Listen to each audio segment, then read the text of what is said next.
Good morning and welcome to the second day of the 2025 edition of the Security Research event, the dedicated event to boost security throughout European innovation. Thank you all for being here with us in Warsaw, and thanks as well to the ones which are connected online. I'm going to be your master of ceremonies. As it was for yesterday, it will be the same today. And actually, we're not mastering ceremonies. I'm the CEO of Meta Group, a research accelerator company which supports researchers to bring their results to the market, the community, and the policymakers. So now let's start with this second day, and for the opening, I kindly ask Mr. Olivier Onidi to join us on stage for the formal opening. Please, the floor is yours.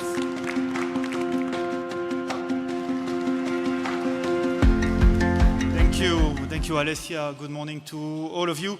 We count on you, Alessia, to keep the same dynamic pace as yesterday throughout the day. A shorter day than yesterday, but still quite packed in the sense that many colleagues here will actually seize the opportunity to have also formal meetings. We have notably a program committee meeting later on in the premises here. My pleasure to welcome you here a little bit later than expected. Most of us had a bit of a late night yesterday. Difficult to resist the many attractions of Warsaw and the good company over here. Today, quite a traditional program, 3 thematic sessions after the first thematic session of yesterday.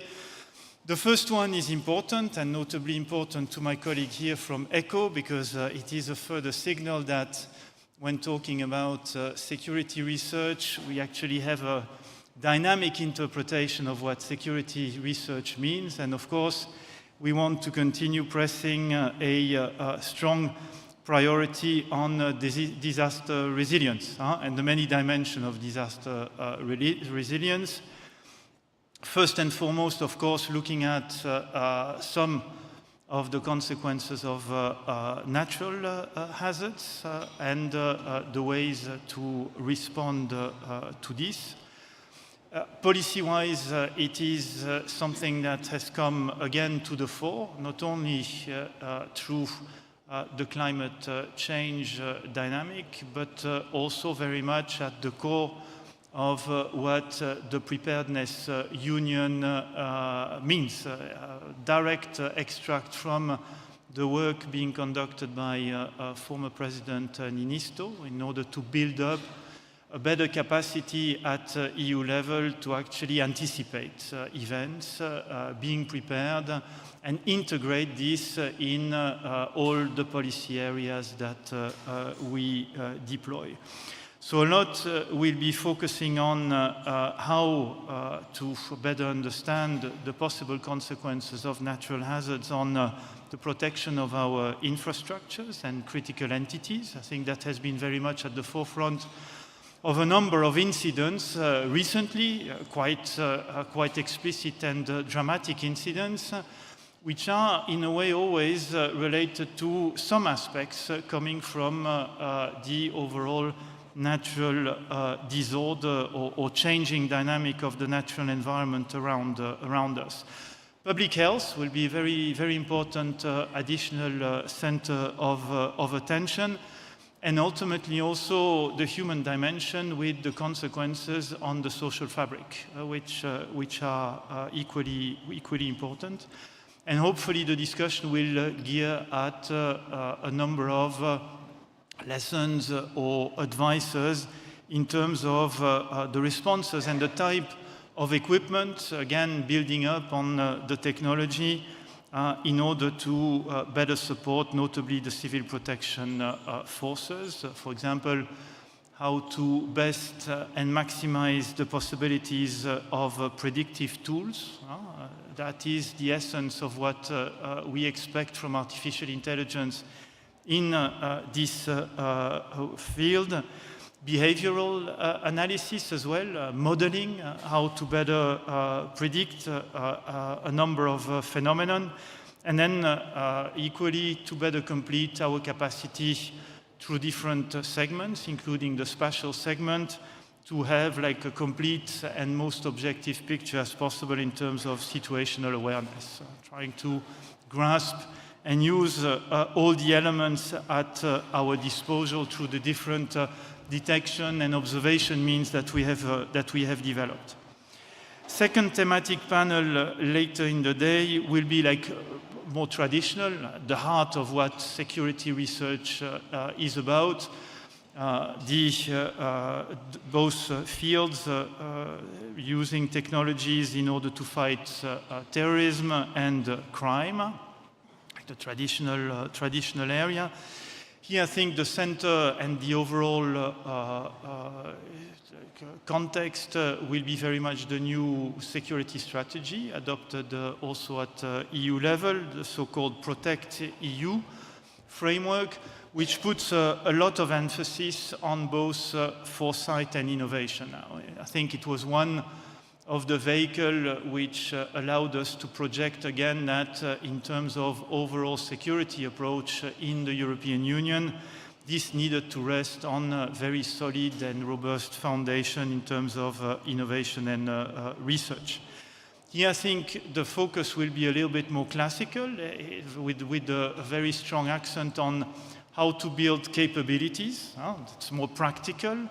And how to build capabilities will bring us to one of the traditional area, and we have an expert with the moderator here in this area, which is to bridge the phases between research and deployment, and the many avenues also to use in order to accelerate and further allow deployment to get faster. Finally, third panel will be about the overall supply chain and critical infrastructure. Here we go back actually through this last panel to the kind of motto of this year's event, which is Made in Europe.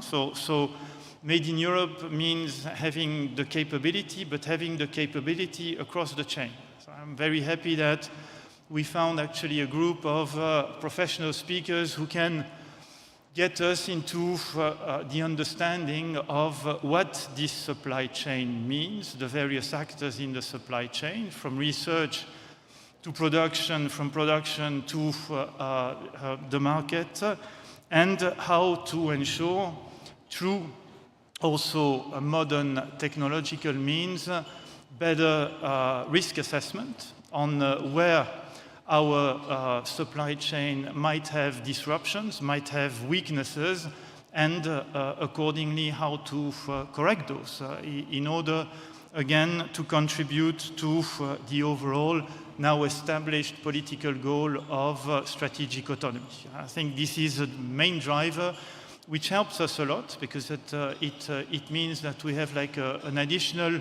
support lever in order to further consolidate the strong established research and innovation activities in Europe. Here again, I think a lot of the discussion we expect is how to move from the laboratory to the production and use. Resilience of infrastructure will be prominent as well. In all the new policy framework that we have in order to better apprehend and better prepare our critical entities to face man-made or natural hazards, we have more and more an element to ensure that the continuum of the different aspects that are absolutely essential in ensuring the resilience of our critical entities are actually under our control, that we don't depend at one point, like in the COVID times, on suppliers or even political decisions that are not in our own jurisdiction. Another important element is the capacity of detection. More and more important, Also because with a policy agenda which is somewhat constrained these days by a very strong drive towards simplification, there is a limit to what we can cater for through legislation or regulatory provisions. For example, in the context of the fight against terrorism, we put a lot of emphasis on limiting the capacity to get access to explosive precursors, and we had the intention legally as well to extend that to chemicals, for wider use of chemicals. In the discussion with industry, with suppliers, etc., we've seen somewhat of the limits of that approach because it imposes, of course, a very heavy burden on the industry. Hence, countermeasure the importance of exploiting all sources of technologies in order to get detection equipment available in order to cater for that risk. And I'm very happy that in the exhibition we have a few really prime examples of how these detection techniques can actually be used and also the very high reliability of those tools. This is for the day. In between, you will have demos. You will have, of course, a lunch and also some social interaction. I will not be able to be here for the conclusion. Marta will conclude and try to scheme out some of the things we take out of this year's event and explain a little bit how we will be using this in the next iteration of our joint work together, but again, very, very fruitful day. Many thanks to all of you. It's a fantastic, I think, ecosystem you have built across many administrative bodies, across many agencies. Rea is with us as well, Rea being our prime vehicle to actually make all this happen. Without you, we wouldn't be here, basically, and also very, very strong intake and investment of the industry, and of course, colleagues from different departments of the Commission. Thank you very much, Marta, and wish you really very, very good day all together. Very also eager to see you soon and continue this adventure all together. Thank you. Thank you. Thank you. Thank you, Olivier. So now, before we go to the thematic panel, some reminders. Please, your mobile on silent mode. And I recall you that the last 2 rows of the platea here are no photo area. So if you do not want to be, somehow taken here, you should sit there. Now, we move to the first thematic panel of the day, actually thematic panel 2, on building a disaster-resilient Europe innovation as a catalyst of crisis preparedness. So for that, I'm calling on stage the moderator, Isabelle Lynn Frech, Fraunhofer, and then Erwan Marteil, DG ECO, Denise Joss, FR Fire Service, Atun Funda, UT-ITC, Paratus Project. Isabelle, the floor is yours.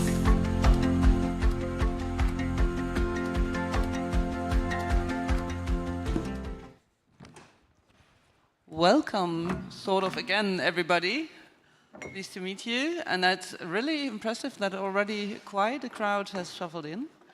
I wasn't expecting that after yesterday. So I welcome you to this panel on building disaster-resilient Europe, innovation as a catalyst for crisis preparedness. My name is Isabelle Linde Frech. I'm a biologist and head of the business unit Technology and Innovation Planning at the Fraunhofer Institute for Technological Trend Analysis. I already told you yesterday, but maybe not all of you have been here. So I support public sector clients on innovation strategies and capability development in security and especially disaster management. And I am also, like Alessia and quite some others yesterday, active in this event, part of the CERIS expert group. And I want to use that opportunity to do a big shout out to our colleagues, and if you are really a really impressive group with highly experienced people. So if you have the chance to visit them at the booth, they will be happy to tell you more about that group and about CERIS in general. To come to this panel, in this panel we are of course here not to debate whether innovation is needed, we are pretty clear about that. But the real question is what kind of innovation actually strengthens preparedness, and what can we do, or how do we make sure that it really translates into lasting practice? So on the cluster 3, there are quite many threats that are treated for security. We talked about that yesterday as well, from cyber attacks to organized crime. But this panel focuses on the dimension where security meets society, so disaster resilience. And unlike border protection, for instance, or cybersecurity, disaster resilience and crisis preparedness isn't about a single agency or a single actor. It's a shared responsibility with a lot of stakeholders, so across fire services, health authorities, planners, civil protection, and ultimately, surely not last, the citizens. So it's a quite ambitious environment. And the destination in Horizon Europe is actually built and designed to strengthen systems that prepare for the unthinkable, to adapt and to recover better. And because innovation here isn't just about technology, it's about culture, about uptake, about coordination and a lot of other things, our panel brings together exactly those perspectives, also representing the diversity of stakeholders here. I'm very pleased to have you all on board. So I start with Funda. Funda Thun is an associated professor of the University of Twente, a coordinator of the EU project Paratus. She will surely tell you a bit about it later. It develops stakeholder-driven tools for managing systemic risks in complex compounding disasters. And she brings in a research-based perspective rooted in spatial planning, stakeholder co-creation and risk governance. Funda is also a recipient of the Integrated Disaster Risk Management Society Agnello Amendola Distinguished Service Award of 2024. Welcome, Funda. Nice to have you on board. Denis Jos, from the Fire and Rescue Services at the Alpes-Maritimes. He's head of pharmaceutical services. He has a 17 years background in toxicology and military research, and now leads operational preparedness for high-risk crisis, including training of emergency responders, and he's an advisor on cyber and risk management. And Dennis is also a dear colleague within the CERIS expert group for DRS, of course. And I'm very proud and honored to have Erwan Matei on board. He's a very important counterpart for the DRS destination in DG ECHO. He's the head of Unit B3, Prevention and Preparedness Capacity Building. Thank you very much for being here. With nearly 3 decades of experience in the European Commission and postings in crisis regions such as Afghanistan and Turkey, he brings the policy and funding lens that connects innovation in European civil protection systems. Thank you very much.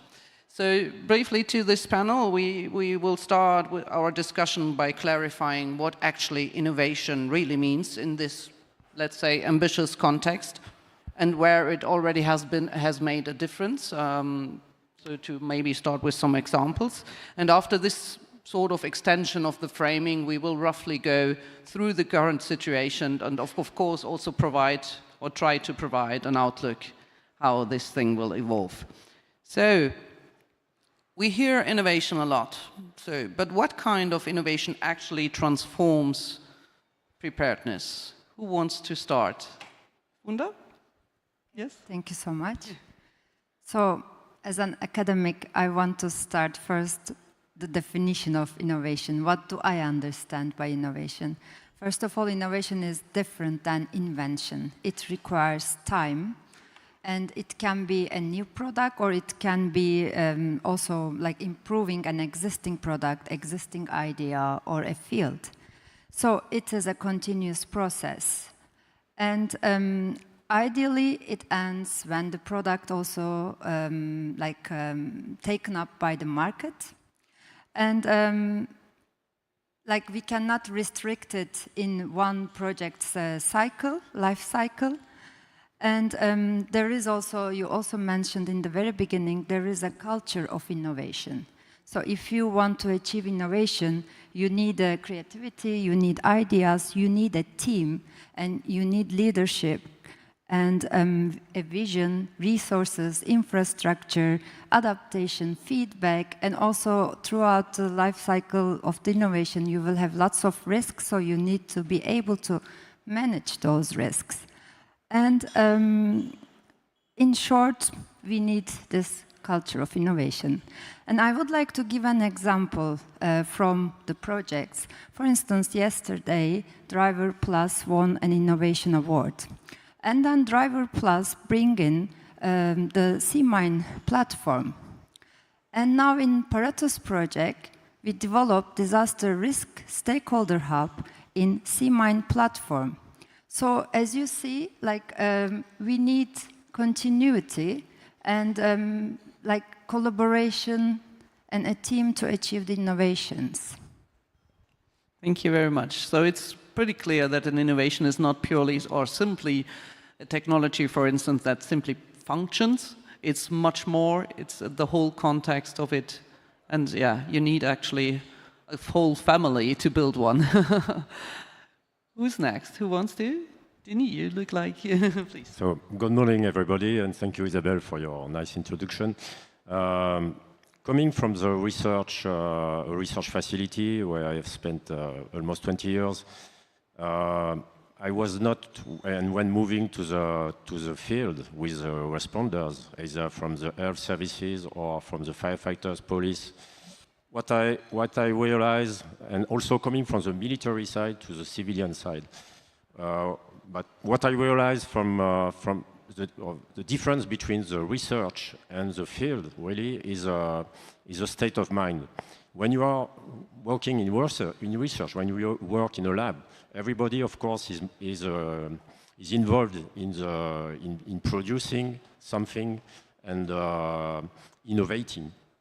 But when you move to the field, then you realize that people, they don't always have a state of mind of looking for innovation. They mostly apply procedures. They mostly have to react quickly and simply to a difficult situation, whatever it is. So, of course, I'm talking here of disasters. And so they don't have to criticize too much the command, of course. Otherwise, it will not work in a crisis situation. And so they need simple procedure, simple tools, very quick response and efficient response. So, and all of them don't have the state of mind of being interested in innovation, asking why I'm doing that, being curious on what else is going on in the innovation field.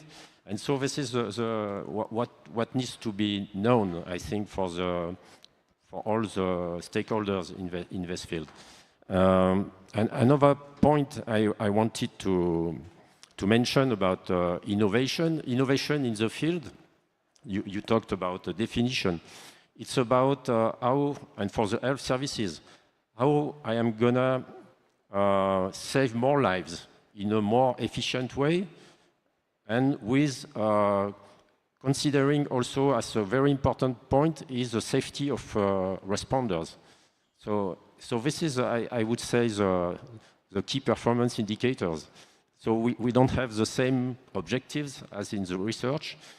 We are interested in new organization procedures, new tools, but it has to answer to these three important questions for responders. What are we here for in a disaster?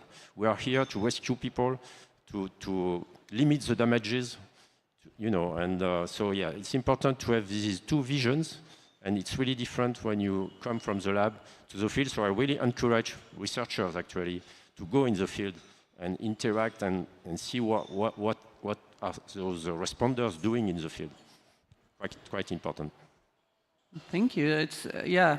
I think it's completely understandable as a responder that you need to trust that the solution works in a crisis situation, that you can rely on it, right? So, and if it's too complex, then you are probably not trusting it enough to implement it, right? So yeah, I understand that very well. Erwan, also from your specific broader research or context, yes. Yes, indeed. Good morning, colleagues. I'm coming, as the Deputy Director General, Mr. Onidi, said earlier, from DG ECO, and I would like really to warmly thank DG ECO for having invited us to this conference that is extremely interesting, extremely relevant also for us, and it's also a sign of the excellent cooperation that we have between services, indeed, in the Commission. I need to explain a little bit the perspective that we have in DG ECO.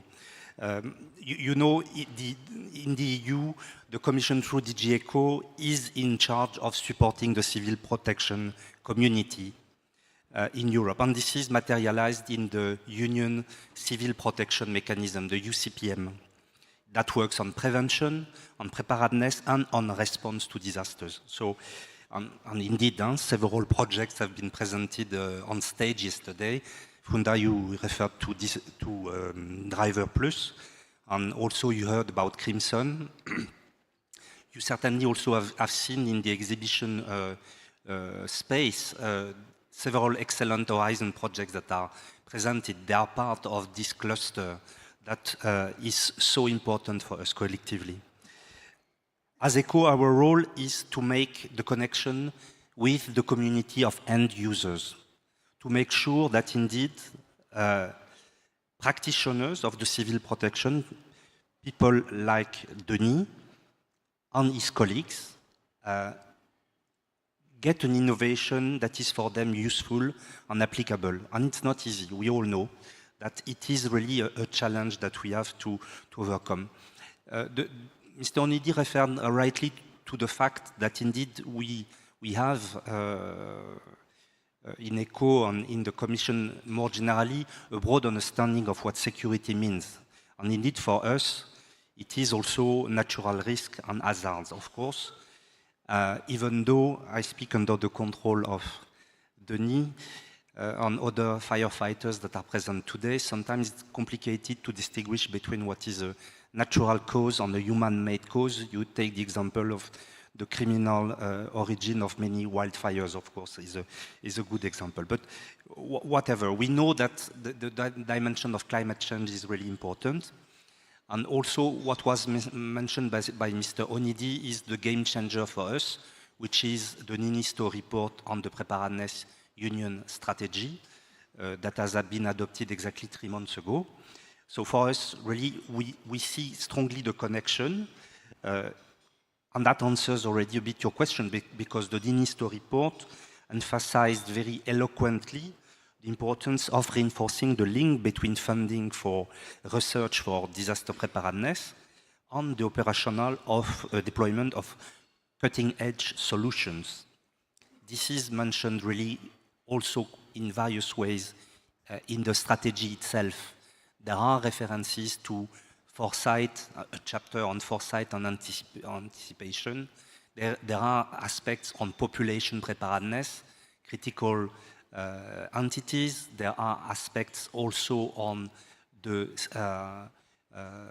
cooperation between civil and military areas, cooperation with the private sector. So all of this is extremely relevant for us. Now, I want to be clear that the perspective that we have in ECO is that in the era in which we are living, escalating hazards that are climate-related, renewed security threats, but also increasing budgetary pressures, innovation is not about just interesting conceptual breakthroughs. It is essential for our efficiency and our effectiveness. We are confronted to growing demands in civil protection, more and more. It's not diminishing, it's the contrary, it is growing. And we have restricted resources. So in that sense, innovation can provide and is already providing valuable solutions in the form of artificial intelligence or emerging technologies. And we see that at this time we are at a moment where a significant leap is being made, that's my perception, in terms of intake of these extremely new and innovative technologies and changes. And indeed, Funda, you were very right to insist on the fact that we are not talking about a new technology, but also changes in terms of practices, in terms of mentalities and so on. So innovation has a great potential to boost our success rate. It is already the case. I would like to mention one example that I found striking. It's the fact that the European weather forecasting incorporating artificial intelligence has achieved a 20% accuracy improvement. It's a report of February of the ECMWF. So it works already. And we have, in the civil protection community, several examples where Horizon projects have entered into operational use under our area of work. So, example on societal resilience, for instance, with several projects on CBRN, where it has become part of our rescue, our common European layer of civil protection assets, rescue assets on CBRN detection, sampling, identification and monitoring. I would refer also to a recent project on extreme wildfire events, Data Hub, for improved decision making. It was clearly developed based on the finding of an Horizon Europe Fire RES project. So for us, innovation is essential, and it's not just for pleasure, it's not just for fun. It is fundamentally because we see no alternative, because otherwise we will not be able to deliver on our mandate. Thank you very much. Yes, indeed. I don't know if I mentioned that yesterday, but I've learned that Europe is the fastest warming continent on Earth. So it's definitely we need to be prepared, or better be prepared. To reach that status of preparedness, let's say, and to get innovation into action, what are the challenges that you see that prevent that to happen? Let's say, Denis, if you want to start from your perspective, especially as a practitioner, you already mentioned quite some aspects that need to be reflected by researchers, but there might be more. Yeah, actually, to complete what was just said by Erwan, I would say that, and to complete what I firstly mentioned, in the responders, you have to convince most chief of staff, I mean the command, on how important it is to invest time and money in innovation. It's really not the case today. The majority of the chief of staff are not really concerned. That's my perception, actually, in the place where I work, and in the region and in France in general, for the firefighters at least, but also for the police. Not many people in the decision-making range are not spending time on innovation, on projections, and it's really something that we have to work for the young generations at school, officers. I think they should invest time on the importance of innovation for planning, preparedness, to answer, to be able to respond efficiently to crises that are not really happen frequently. And this is another issue, actually, when you deal with disasters that are, of course, rare, and it's fortunate, but are also of potentially high impact. They have potentially high impact, and in a budget-constrained period, how to convince the command that it's important to spend time and money on that, and maybe to buy new tools or to change some procedures that is considered to be working. So it really depends of people. It's a human factor here. I've been working with people, they were very open to innovation and invest time and money in terms of human resources. But also, I had the opposite. So again, this is something, a big challenge for the responders, from the responder side, where we have to work. It's a long-term work, I think. It starts with the education of young officers, trying to convince them of the importance of that. And but I think this is the first, to me, this is the first challenge we have to face. And then, of course, some disasters are really, well, it's really difficult to work on education and training for real. So this is another challenge, because you need to invest a lot of time and human resources and materials, and etc. And I think it's an important point to develop some virtual reality tools, some simulating tools, and I know it is the case, and it's good. I think it's a very good point for the future to be able to work on disaster resilience, with much less technological means, and to have more and more first responders being able to manage risk assessment and to be informed about what are the first measures to do when you face such situations. So yeah, to me, these are the two main challenges: education and training, which currently it takes time to do that for responders, and also the innovation based management, I would say. I see you're nodding, Aaron. You want to react on that directly, or? First of all, yes, I completely agree that there are really several factors that are issues. And indeed, you can understand this human dimension also of resistance, in the sense that if you have a well-established procedure or technology, when lives are at stake, will you take the risk to embark on a new system? So there is a natural tendency that is understandable to conservatism in that sense, and that needs to be overcome. But the problem is also that it's not the only one issue that we have. I see clearly that in our interactions with civil protection authorities in Europe, there are other human factors, like the lack of staff that knows in the CP central authorities about not only innovation, but simply procurements and projects. So we are trying with our projects to build their capacity, but it is a big challenge. Simply, there is, in no civil protection authority in Europe, there are enough staff capable of making this translation from a new innovative project into something that will be applied on the ground. So when it happens, and it happens, it is because indeed some managers, some smart people have found the right arguments to convince to take on board new technologies or new procedures.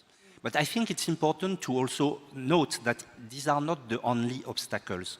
I think one obstacle is also that some projects that we develop do not have the testing aspect. Testing is very important. I don't know if the colleagues from the JRC are still in the room, but I would like to flag something really important that they are doing with their European Crisis Management Lab.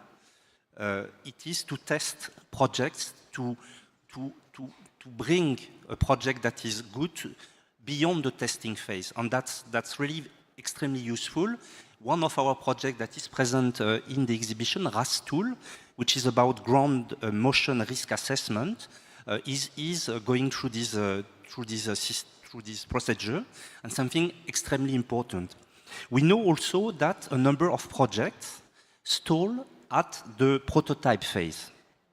And that's another issue that we have. So there are new technologies, new solutions, but there is a gap with the uptake. So we need to work on the operationalization, on the deployment. We need for that to develop on the Commission side new tools, and I think that's where, for instance, the pre-commercial procurements could be a solution. So we need to develop that really to make sure, as Mr. Matthias Oehl from the JRC said yesterday, I mean, avoid the frustration that the projects just are made for the shelf. So we need to make sure that indeed they come to reality. And I think this aspect also of the prototyping is also one. So at the same time, I don't want to be too negative, because there are also real success that we have. We have in DG ECO our small but quite effective program, CAP, Knowledge for Action for Prevention and Preparedness, and we are really having concrete impact. And I think I would like there, for instance, to mention one project, which is the Colaris network, the collaborative network of unmanned aerial systems that have worked to connect experiences in Europe. I know that our Polish colleague, Jakub, is present today. He will be moderating another session, and he is responsible for this project that is working very well. So it works. Sometimes there are projects that can overcome these obstacles. Thank you. Wunda, anything to add from Yes. your side? For sure, as a researcher, I know from inside the project, it's definitely also another perspective. First of all, I agree with my fellow panelists.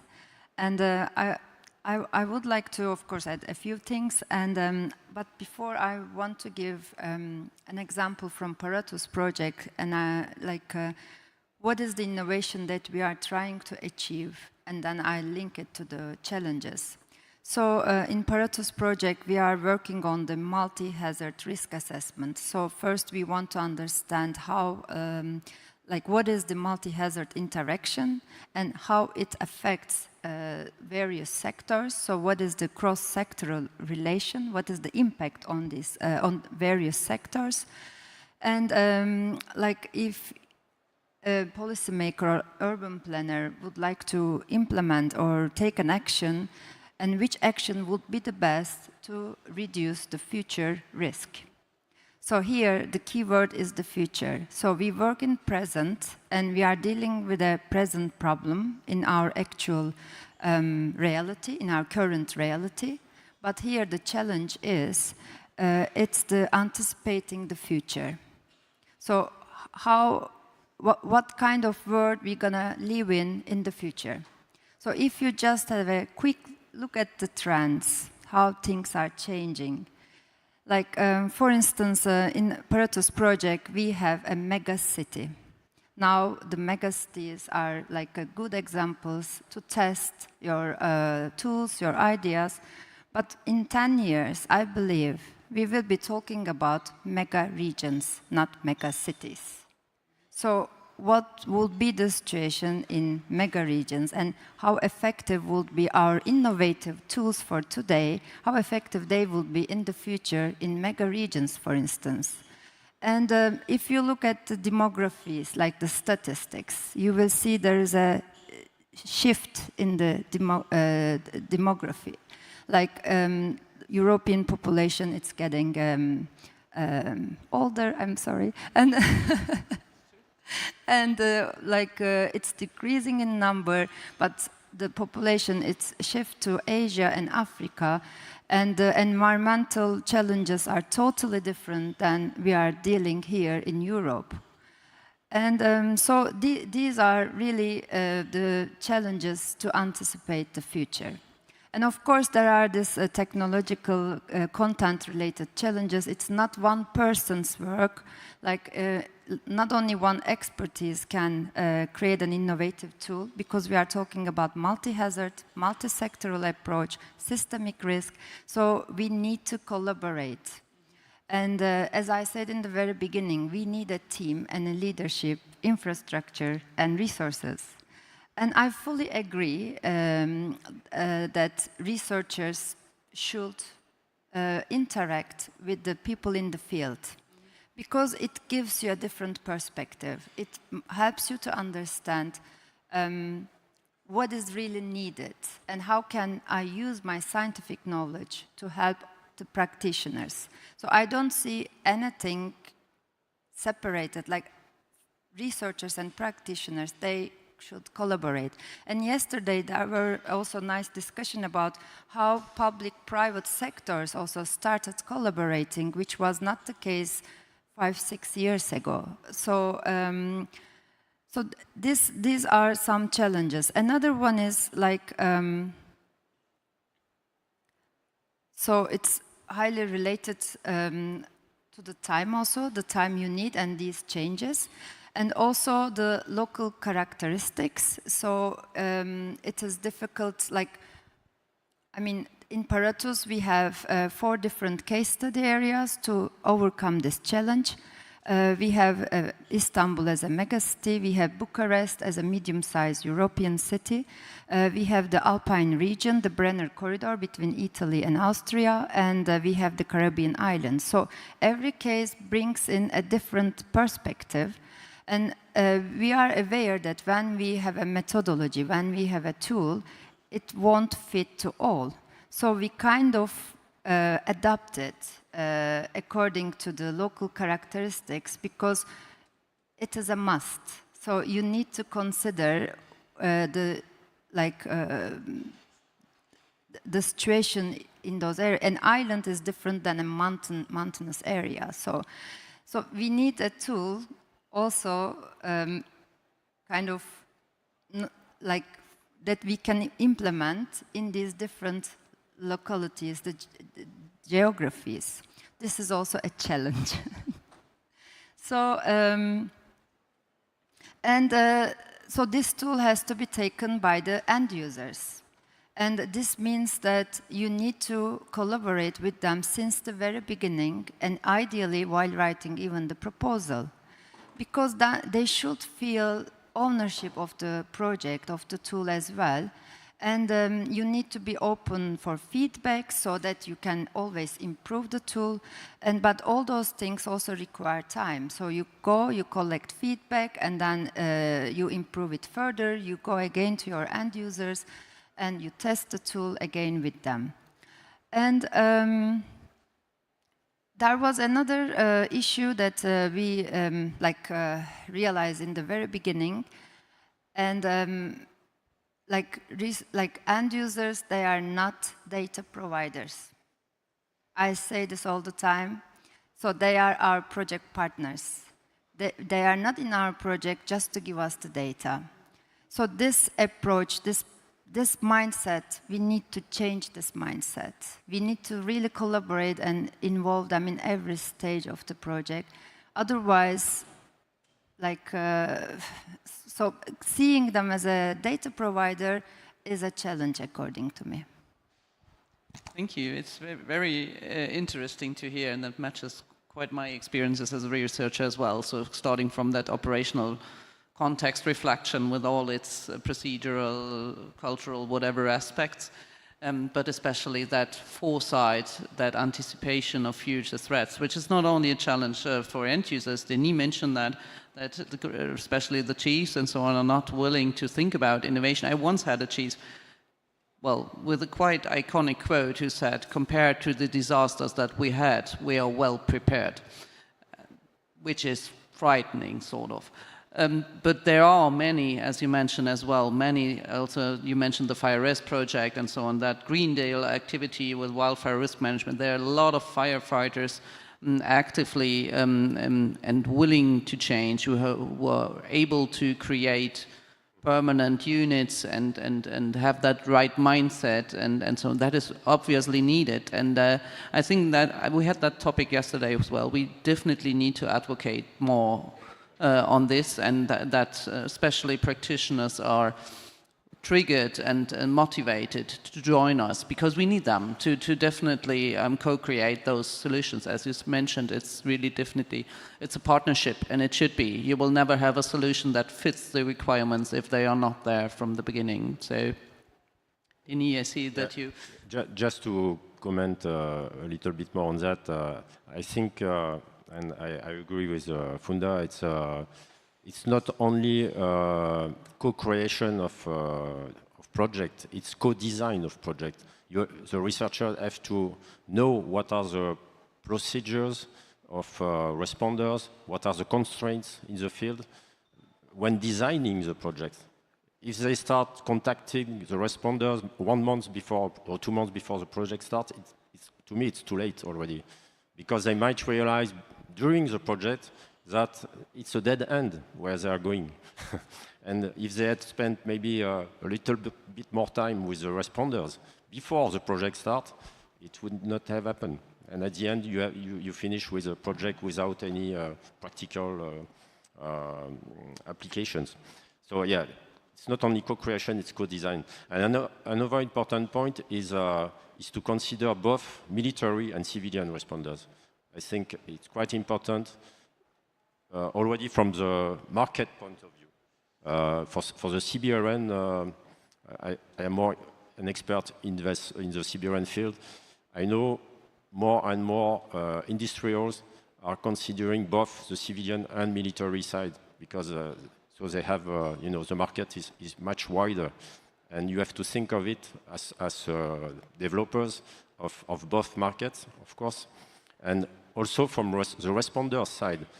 I know from the firefighters, when you talk to them, they have an issue, and they don't have this reflex to ask their colleagues in the military, how do you manage this challenge? Maybe there is already a solution there in the military.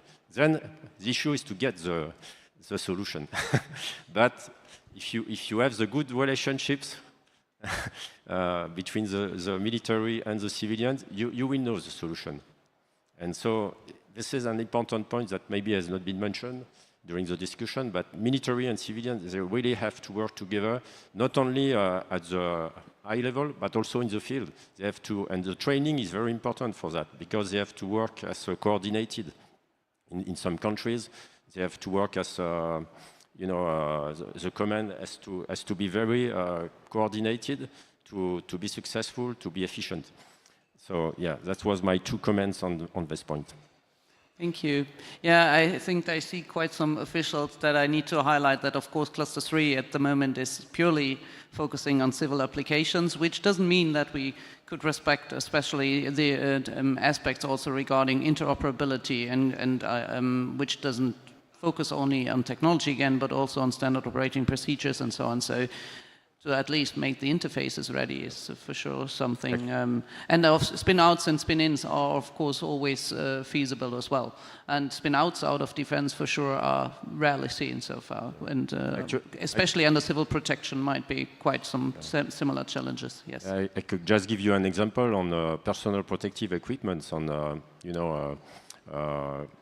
suits, protective suits. So there are industrials that develop suits for military, and besides, they develop suits, for instance, against pesticides, for people working in the field with pesticides. It's the same suit, same components, but the market is not the same. So it's a way of thinking of how I can apply the technology not only for the civilian but also for the military and vice versa. So it's really something important to consider from the beginning of a project. Thank you.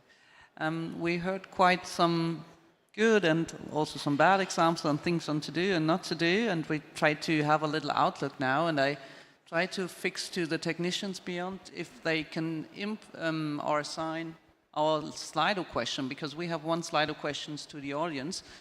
You see a QR code over there, and also the QR codes, I must admit, only the one on the red badges work.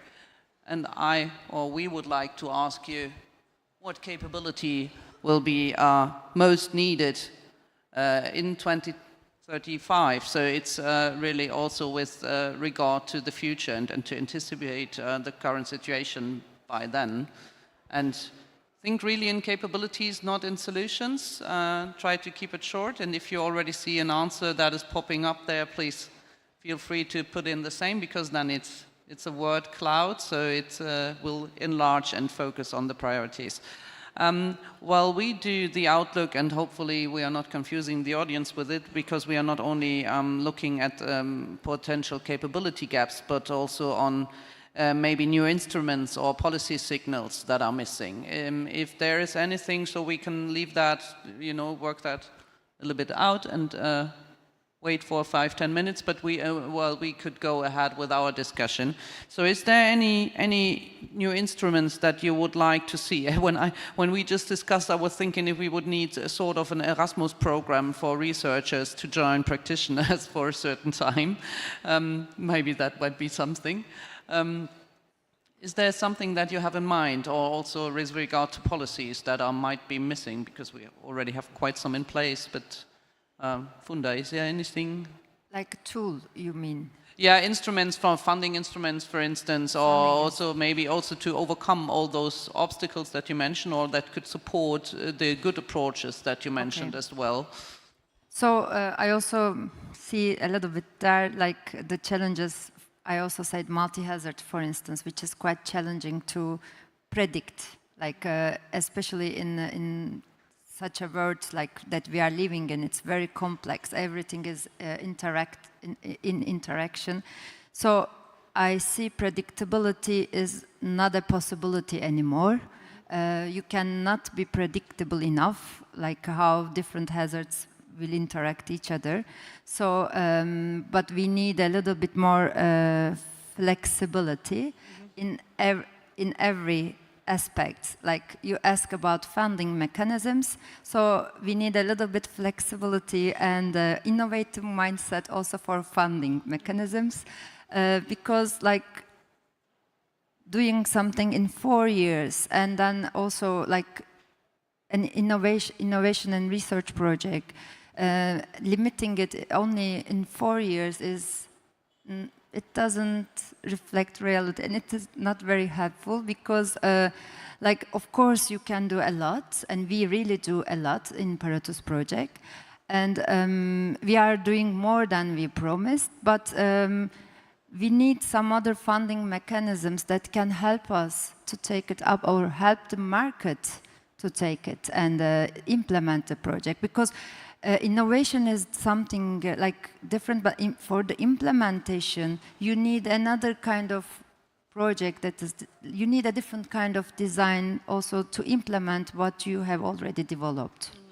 So it would be really nice. And we talk about interaction, interoperability, and yesterday there were some examples for, okay, this is my chance to share my opinion on that. So there are different projects, like a project call for digital society, one for infrastructure, one for this, one for that. But when we look at reality, everything is connected. So we are like developing digital tools for multi-hazard risk assessment. So shall I go to the Digital Europe call? So I think it would be nice asking, like bringing them together and asking the projects reflect on these different aspects, how you deal these aspects in your project, because okay, there are these resilience goals for Europe, and how are we tackling them in our project instead of separating them? It would be really nice bringing the funds together. It's similar, like you mentioned C-Mine in the beginning already. We have those impressive project clusters who already are cooperating on certain aspects and producing policy briefs on thematic issues. So it's the more you bring the community with all stakeholders together, and it's good. Of course, I also see always the challenge to not create new silos, let's say, but to keep the discussion transversal. But it's a very good way. Yes, I can see that. Aaron, I see you looking and checking the word cloud. Yes, with a lot of interest, and see also some priorities that are emerging that really echo also the way we see it. So indeed, the question of the public-private cooperation is one where we need to do more. Civil-military cooperation too. And I like a lot, of course, the fact that a lot is said on the involvement of citizens on the societal dimension, which is really critically important for us. So the population preparedness dimension is indeed one that we will need to very much prepare in the coming years. So, but I would like also to insist on the concrete aspect of what we have that is already available but should be made more use of, which is really already some significant budgets are there. In this year, there is more than 100 million euro in calls for proposals that aim at civil protection and also humanitarian mandate of DG ECO that has been made available under Horizon program. So it's really significant. So more should be done. I think I would like very much to echo what Denis was referring to in terms of co-design. I would like really to say that it's very important for projects to align to the needs of the operations already at the proposal stage. And the experience that we have is that the most successful projects have a very clear idea in mind in terms of what part of European, national or regional systems that they want to support, and they have already contacted the relevant authorities. So really for proponents of projects, I would only encourage you to be in that spirit of co-creation, co-design and cooperation with the end users.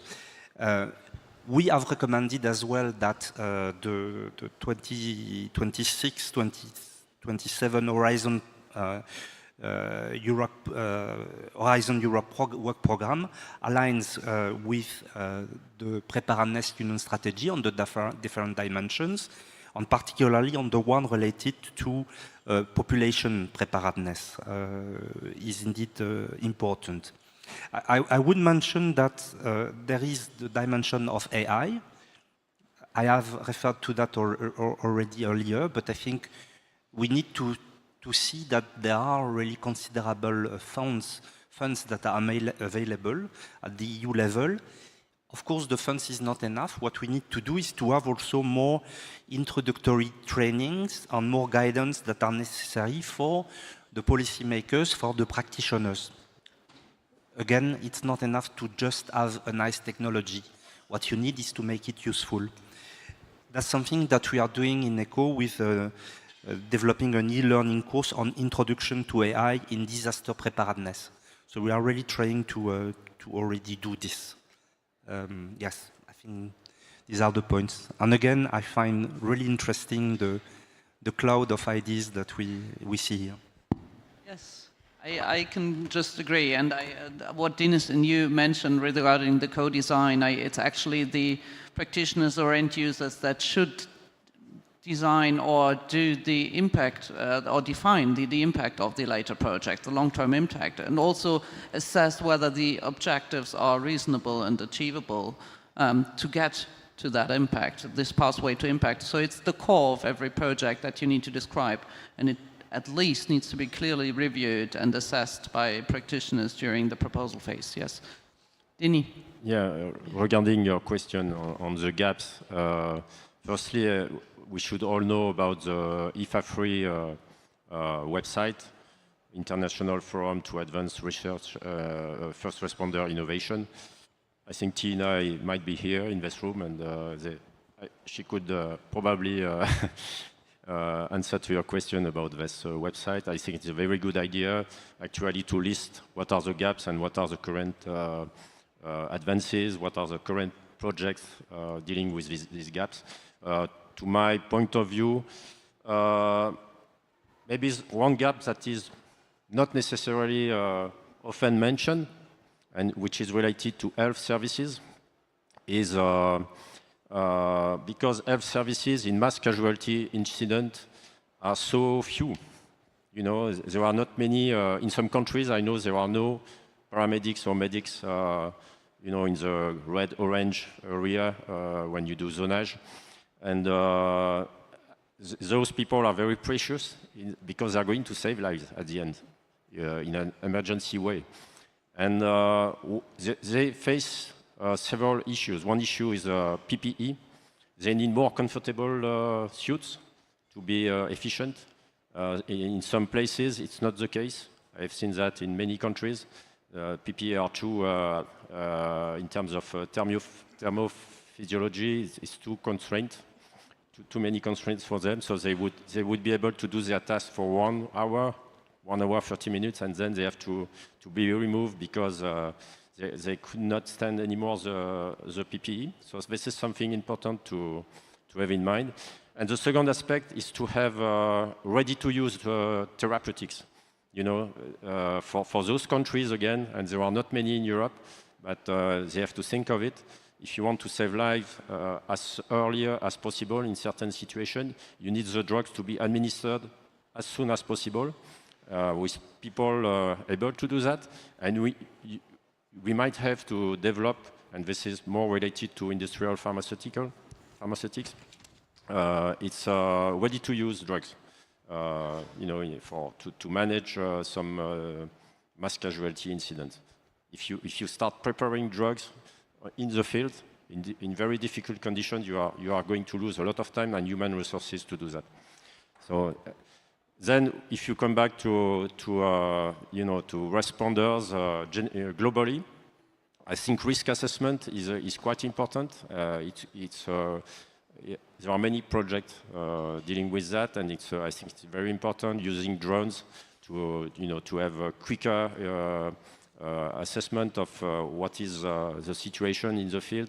Not send people there if it's too hazardous. So now we have the technology to do that, to have information without sending people. And yeah, so I think this is quite important. Still gaps sometimes where we have to spend time and money, I think. Thank you. And looking now also on that word cloud, it's completely matching what has been discussed. I think I see a lot of, let's say, human factor related issues from mutual trust, creativity, awareness, things like that are really important and underlines this mindset. Yeah, there's trust again. But citizen involvement, also civil military cooperation, training, really, really important. I think citizen involvement can't be stressed enough. We will never be able to save everybody during a disaster. So they need to be prepared to also take care for themselves. The better that it is, the less crisis we have, let's say, or crisis escalates and cascading effects, etc. While I'm not really sure if it's possible to also pose questions from the audience. Is that with the slider? If you change now from that word cloud, that everybody is able to enter questions, maybe, and we would use the time until some questions might pop up for a wrap up. Whatever you want to say, what is the thing that you wish for? What is the highlight that you want to raise again? As a rather short sentence, maybe we simply start with Denise. Well, I am quite happy to see that citizen involvement is quite obvious, and I completely agree with that from the responder side, because it could make a big change in the procedures that are currently used when managing a mass casualty incident. If we have citizens already educated, already informed on how to extract from a hazardous area and what they are supposed to do in a very basic way, and it will be very helpful for all responders, and it will allow the responder to focus on those who require, emergency treatments, and who unfortunately cannot be extracted easily from a specific area. So, I would say spontaneous management by citizens in a disaster situation. It's something that we have to work on education at school. I think it starts at school for kids, and then during all education, and even after that, when you work in whatever place, it should still be. Education of people should be a continuous learning all life, you know, and I think it's something that will really improve the responders' task. I think if there's already a bit of awareness that things might happen, that's already a thing. Funda? As a researcher, I think it's very important to look at the entire system with a socio-technical approach and not separating the technical part from the social part, because also like disaster resilience can be achieved only with a holistic view. And I would like to finish with a positive note. Like yesterday and today, we have been discussing how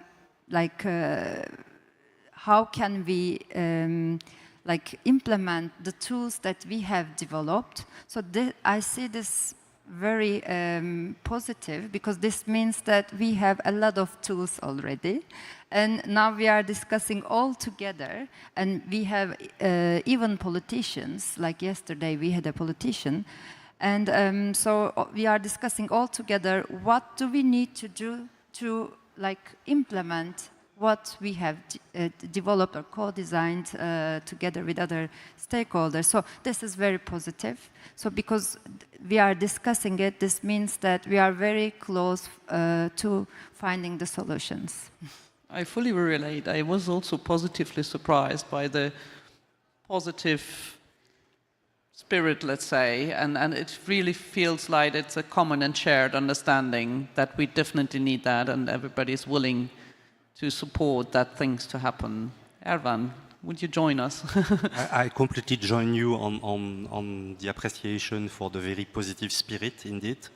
And I think what I will take from the whole conference is really the fact that we need to do more to leverage these R&I funds that are available, and this mobilization of the researchers community as well, that are so enthusiastic about these projects. So more needs to be done, again, in order to make sure that it goes to the end user. So for me, one tool really that I would like to see developed is really this pre-commercial procurement as one tool, and any other tool that could help really to transfer from one area to the other, from one step to the next. Thank you. I see that questions are popping up, but it's way too small, so I need to check. Sorry. Okay.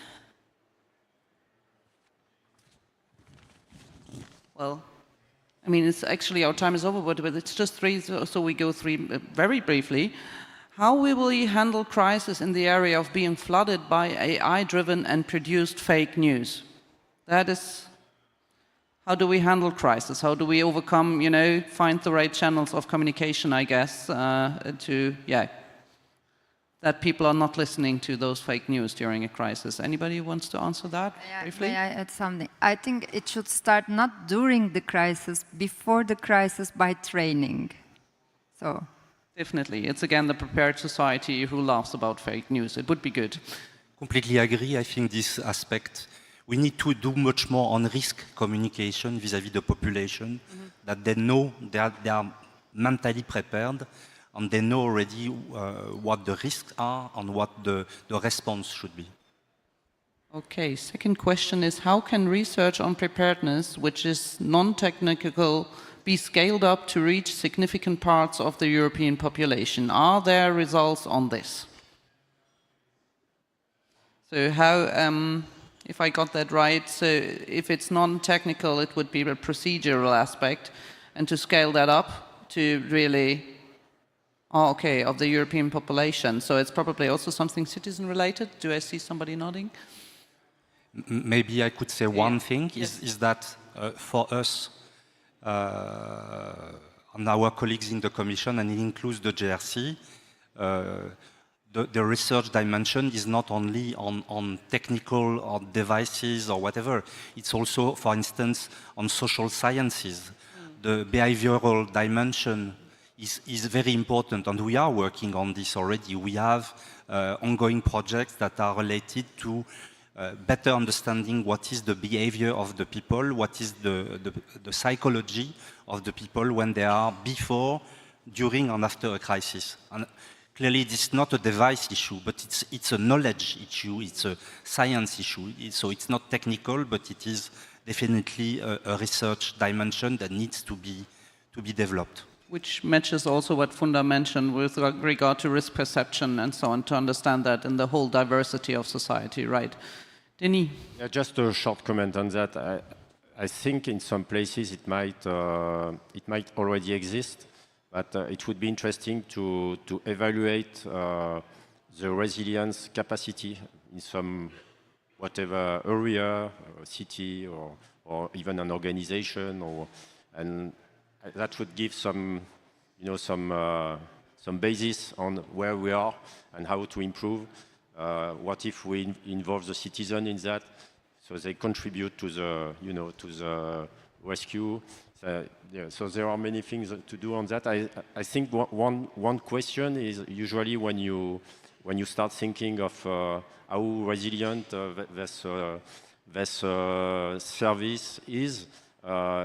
We have no answer. You have to see them training for responders and see what are the constraints they face and how well they are equipped, or what are their procedures. But there is no evaluation, quantitative evaluation of their resilience actually. Or if you speak about a region or a community, it's the same.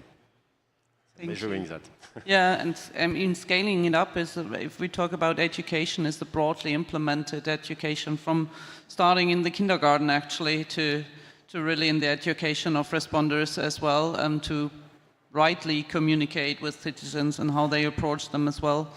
It should be everywhere, yes. Okay, I thank you so much for your valuable contributions. We are running out a bit of time. I'm sorry for all those questions which hasn't been answered. But I think we provided quite some input for further discussion and also some really nice outlook ahead. Thank you very much for being there. Wishing you a nice break.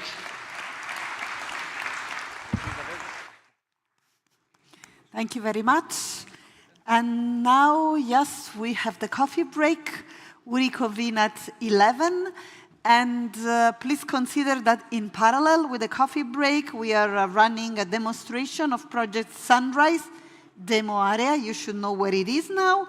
And the next item after the break will be thematic panel 3, which is on research and innovation at the forefront of countering crime and terrorism and securing the society. Thank you, and see you after the break.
So welcome back to the main stage. Now my pleasure to introduce you to the thematic panel 3, Research and Innovation at the Forefront of Countering Crime and Terrorism and Securing the Society.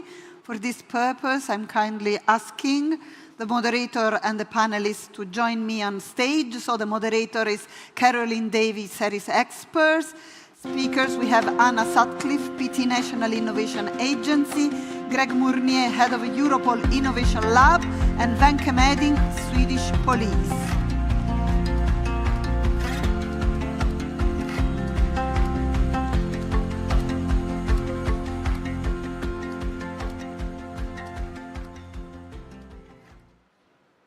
Thank you very much.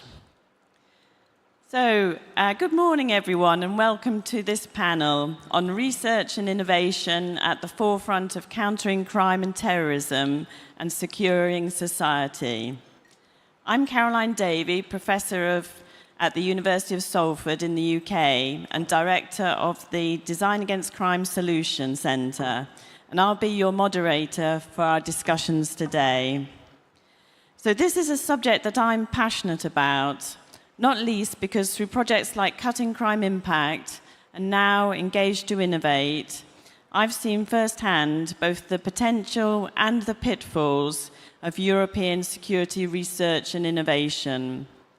Too often, security and R&I projects rush to develop new tools and solutions before fully understanding the problems they're seeking to address. And too often, innovation is only equated with development and commercial uptake of technology, whereas in fact, valuable solutions might take many forms. Fundamentally, however, they must meet end users' needs and operational context in order to be considered useful, and too often they don't. So I'll be encouraging our panel to interrogate the assumptions that underpin security R&I and to explore how we can build a more human-centered, problem-driven and implementation-ready R&I ecosystem. For this reason, I'm delighted that we have a panel today that is closely connected to end users, particularly law enforcement. At the end of the day, end users need security solutions that can truly work in practice and deliver positive impact for European communities. I'm looking forward to a lively and thoughtful discussion, and I would be very pleased to take some questions towards the end of the session from those of you in the audience. So please do ask questions using the Slido. But before I dive into the discussion, I'd like first to invite our panelists to briefly introduce themselves to the audience. To keep things moving, could I ask that each of you say a little bit about yourselves and also indicate the types of end users that you work with? Wenke, can I start with you? Thank you very much for the introduction. My name is Wenke Medin. I work as an expert in the Swedish National Police in the National Operations Department, who is responsible for all national and international operations in Sweden.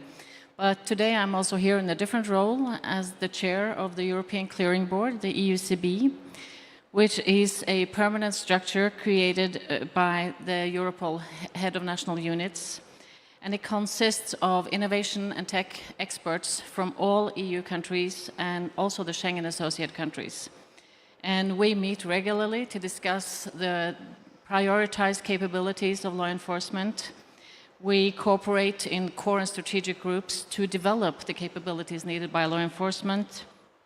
And we do this to create synergies with law enforcement in Europe and also to avoid the duplication of work. Thank you. I'll move to Gregory. Thank you very much, Caroline. Good morning, good afternoon, everyone. So I'm Greg Mounier, I'm working for Europol. This is the European Police Agency. My colleague yesterday explained a bit how we work. We basically support for the last 20 years, 25 years, cross-border criminal investigations. So we have a lot of analysts and people working on cases to support colleagues from Venke, colleagues from Yarmo, from different countries to work on criminal cases. I'm leading the Europol Innovation Lab, which is a dedicated entity to try to help the member states to make the most of new technologies and innovations. So we have different missions. The first one is really to coordinate all the research and innovation activities of Europol as an agency. We have a lot of very bright people doing investigations, using new technologies, new methods to make progress in their investigations. They are engaged in research, and so the idea of the executive director was really to centralize all the expertise in terms of research funding, networks and engagement with academia, working with the Horizon Europe community, the CERIS community in one central place. We also do foresight, so I have a team that does technology monitoring, scenario planning, innovation design. I know this is something close to your heart, and we can maybe come back to it. I have also a team that does engaging with the academic community, the industry world as well. We organized every year the Europol Innovation and Industry Days, where we showcase some of the best products for law enforcement. And then the most important is really the technical team. We have engineers, developers, pen testers, investigators that are testing, prototyping new tech. Hopefully they are also engaging with some of the Horizon Europe project, taking some of the prototypes and the end result of those projects to test them on real operation data sets. For that, we have a sandbox. We work with different scientists to try to really improve and test and validate some of your prototypes. We also are a platform really to bring together the best of what the law enforcement communities in the different member states are coming up with themselves. So they're also building tools, and sometimes they want to share them. So we created what we call the Europol Tool Repository. We have now more than 40 tools that are developed either by national law enforcement agencies, by the Europol Innovation Lab, sometimes also given by you, the community, academic world. We test them, and then we give access to them for free to the law enforcement community so that they can use it on investigation, that they can experiment with it. So that's a little bit the different missions of the Innovation Lab. And just a final word on the role of Europol as an agency when it comes to the Horizon Europe. We work very closely with colleagues from DG Home. We try to use our foresight capability and our network to identify some research themes. So every year we make a contribution to our colleagues to DG Home to develop the work program for Horizon Europe. We also sometimes take part into the selection of some of your projects. And then, and that's the most important part, we try to engage actively with some of the most relevant projects that fall into our mandate to give advice, to attend a demo, to test some of your prototypes, to make sure that the end users that we are really plugged into via the UCB, Venke, and the rest of the community can provide you with feedback so that you are on the right track in your research. So that's a little bit the introductions of what the Innovation Lab does. Thank you. Thank you very much. Anna. Hi, thank you for having me here and for inviting me. My name's Anna Sutcliffe. I come from the National Innovation Agency in Portugal, ANI, where we work under two different ministries, the Ministry for Science and the Ministry for the Economy. So basically the idea is that we make the jump between fundamental research and innovation. That's where we situate ourselves.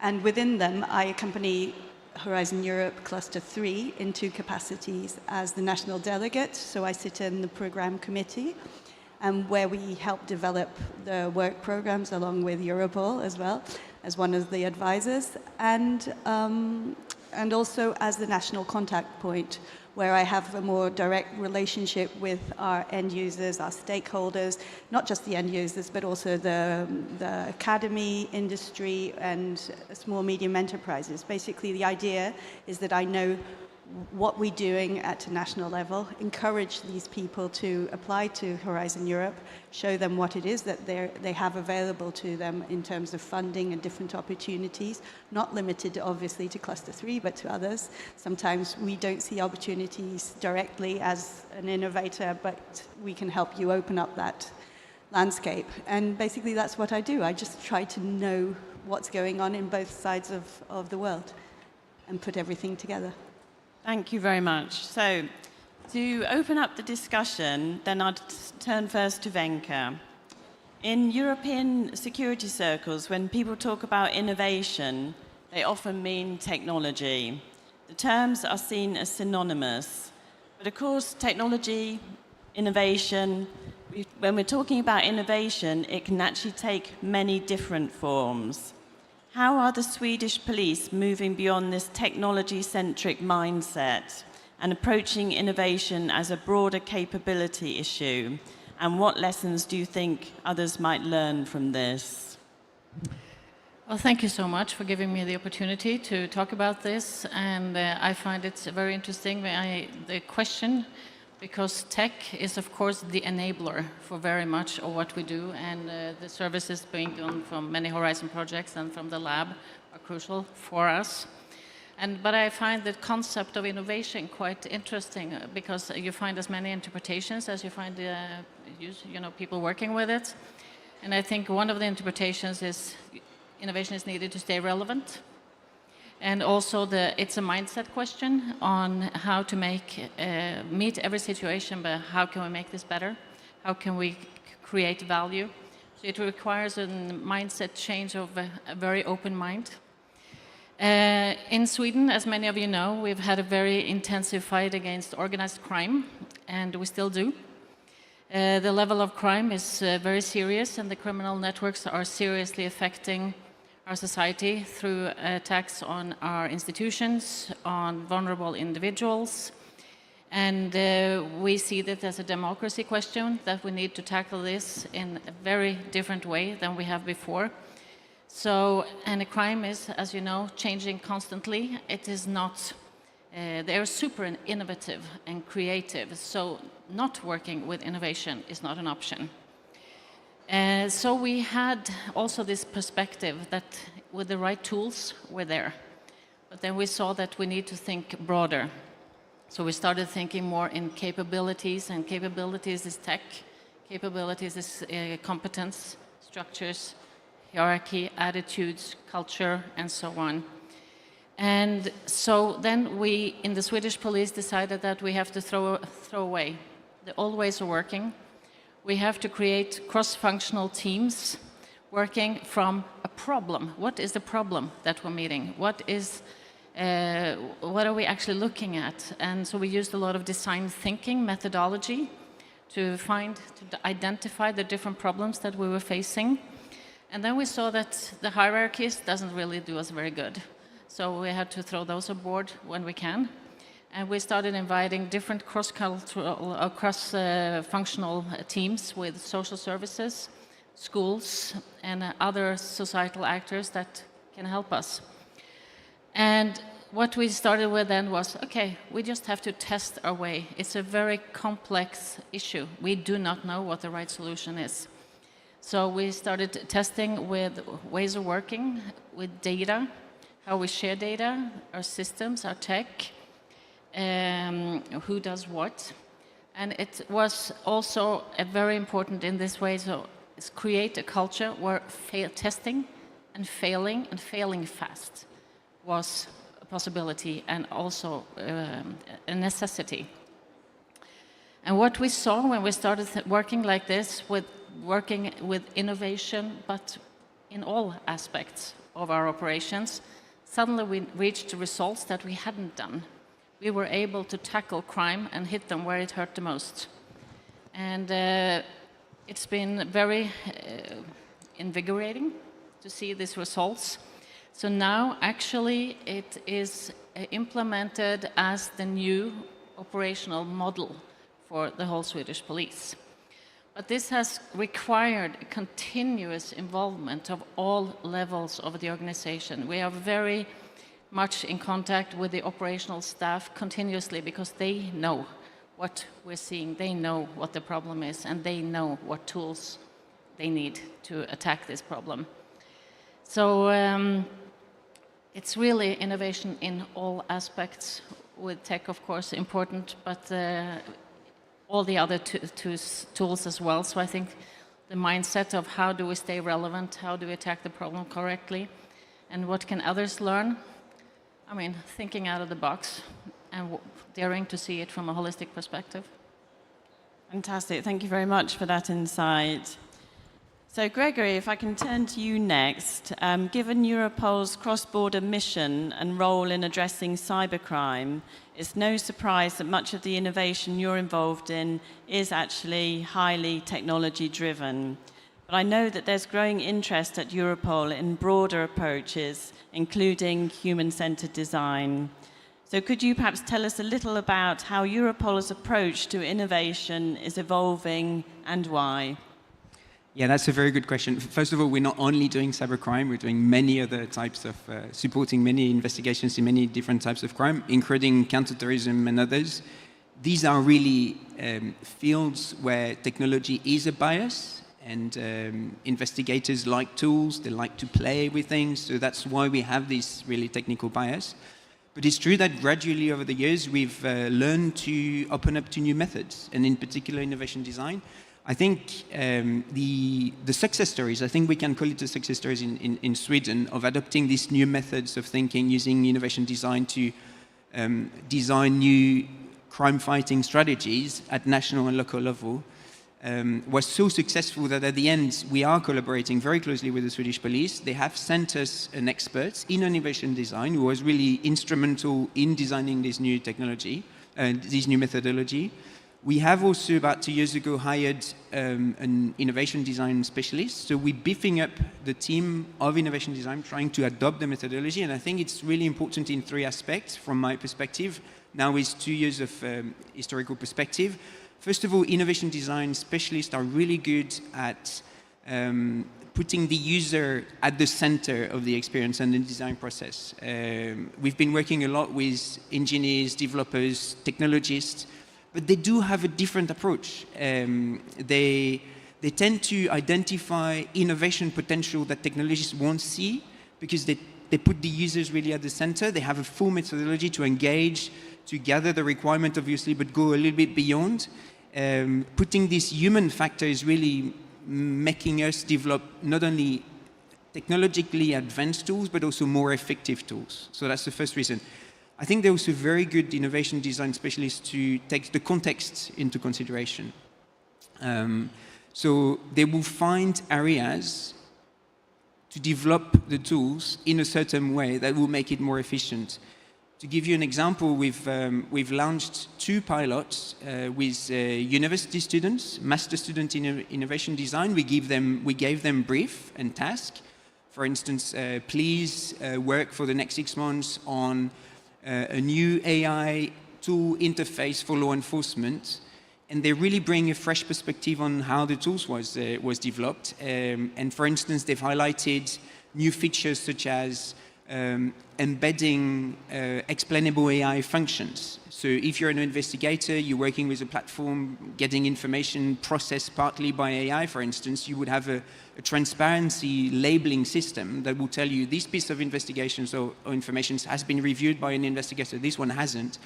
And many other things. I mean, I'm not doing justice to their project, but just to give you a concrete example of how innovation design people that are not necessarily technicians can really bring a great added value to the innovation process. And I think a third reason why I see a really great added value of involving these innovation design specialists is that they are good at prototyping really quickly. In fact, my experience is that they are quite ruthless in assessing whether a project is worth continuing or not, compared to a researcher who might just go at it and continue to look at it from different perspectives. They do a quick prototype, they engage with stakeholders and, no, Gregory, this one we can just park it and focus on something else. And I think that really brought a new dynamic in the lab, and I think we will continue to engage with those people. They really bring a great added value, and again, I'm really grateful for the Swedish police to have also sent a second international expert that is still working with us. And it's kind of an Europeanization of the success of Sweden, and I hope that having this experience within Europol, sharing it, disseminating it with the other member states, 27, but also the Schengen associated country, will contribute to this innovation community to adopt different methods.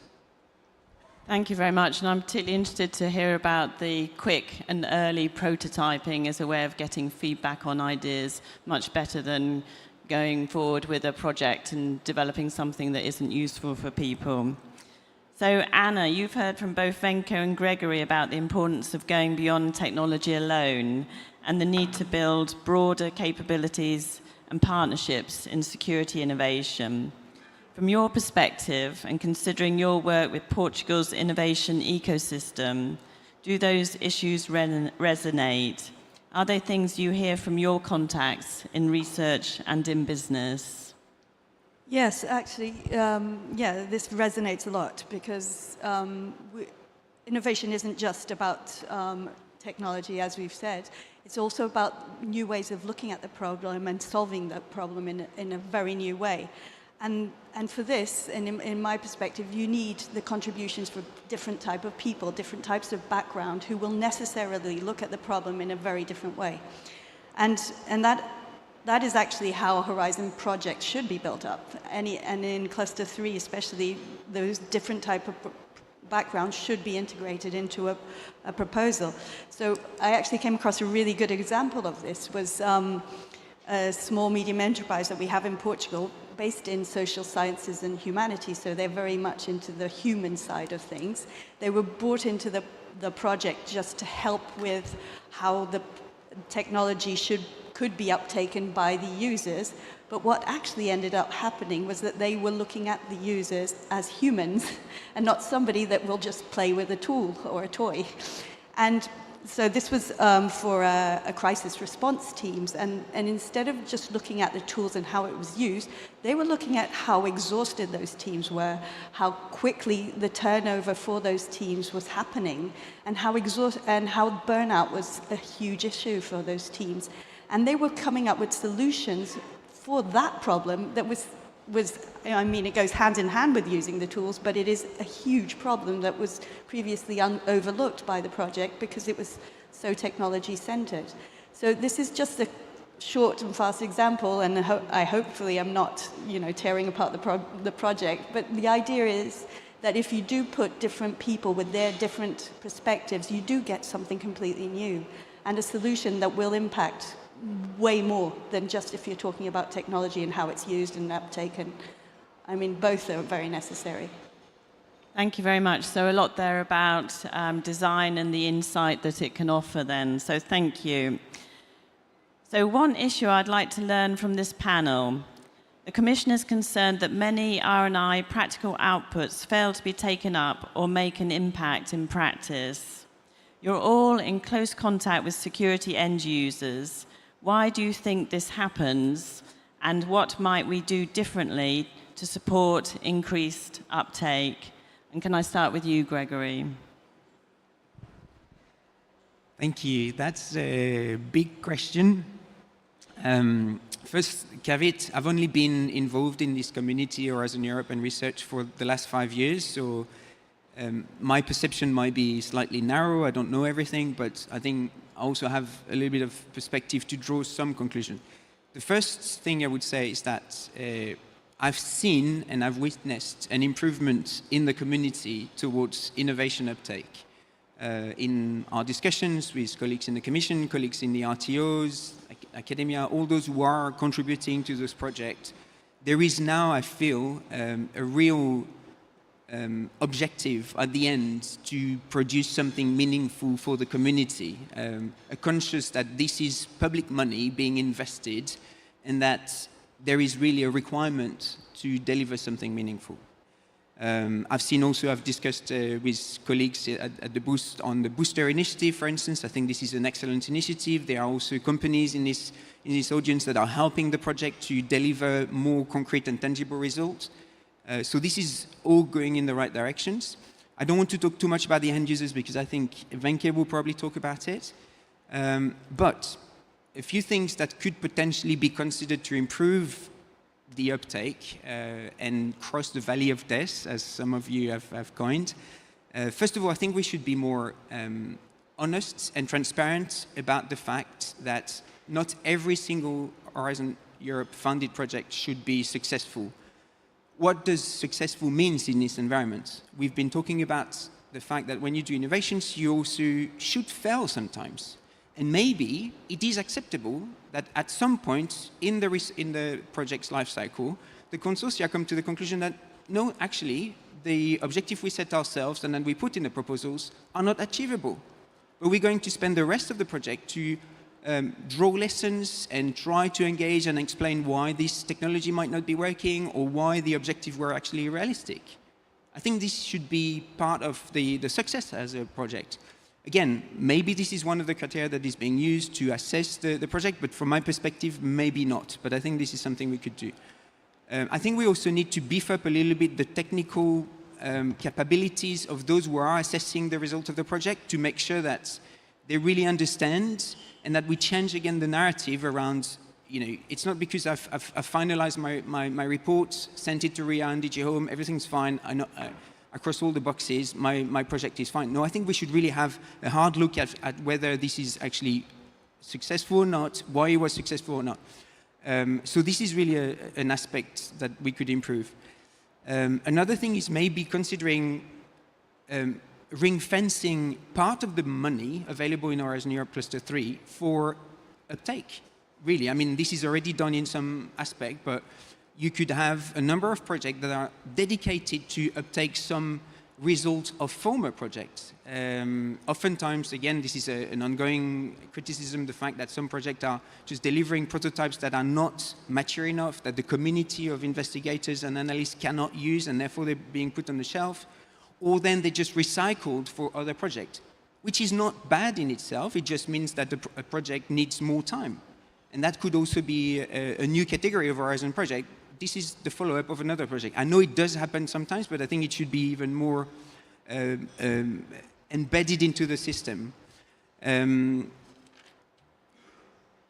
think also, from our perspective, my advice to the consortia would be generous. Share your prototype with the end users. Share the prototype with Europol. We have the facilities to test your solutions on operational information. We can give you feedback. We can help you to improve. We understand that there need to be a commercial pathway. You want to commercialize and monetize your product. It's great. But if you work with us and if you're generous, if you share the source code, maybe that might sound a bit unrealistic, but still, with us, we will be able to provide you nice feedback so that your product will be even better and will sell even better later on the market. I think this is really important.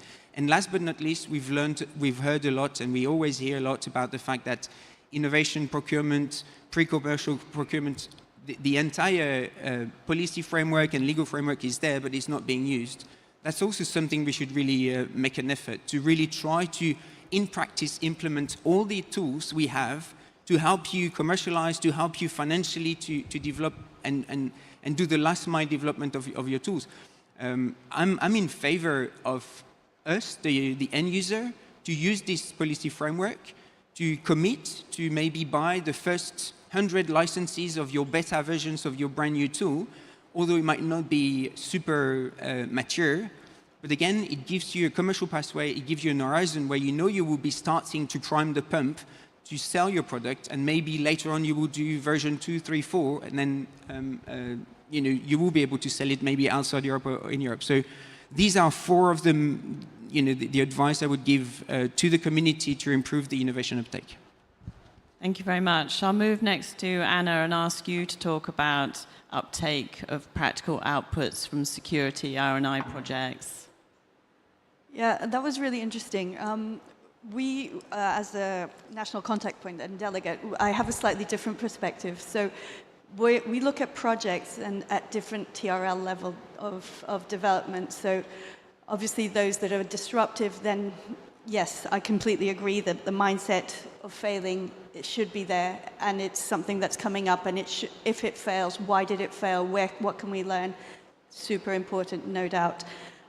When we're looking at slightly higher TRL, so the innovation actions, again, Gregory talked about the problem of how the last mile to market, to the uptake of the end users. That is, again, a huge problem.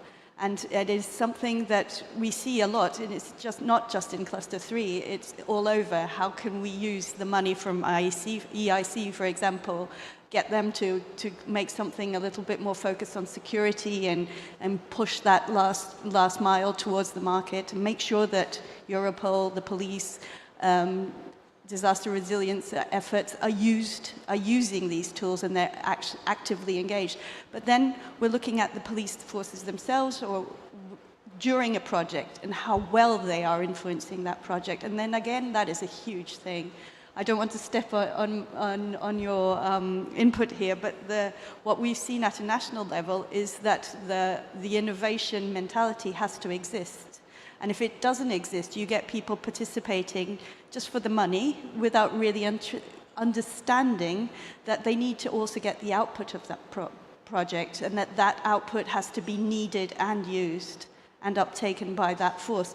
So there's a lot of different aspects that have to be considered. And again, the maturity that comes with participation, that comes with understanding, is essential to make sure that uptake is indeed happening at the end of a project. And has to be a part of the mentality of the whole institution, both top down and bottom up, so that there has to be there pushing innovation forwards in its various aspects. And are you seeing, Anna, changes in attitudes? Are you seeing end-user organisations saying, I'm only going to get involved if I'm going to get something out of it? Yeah, without a doubt. We have a shining example in Portugal.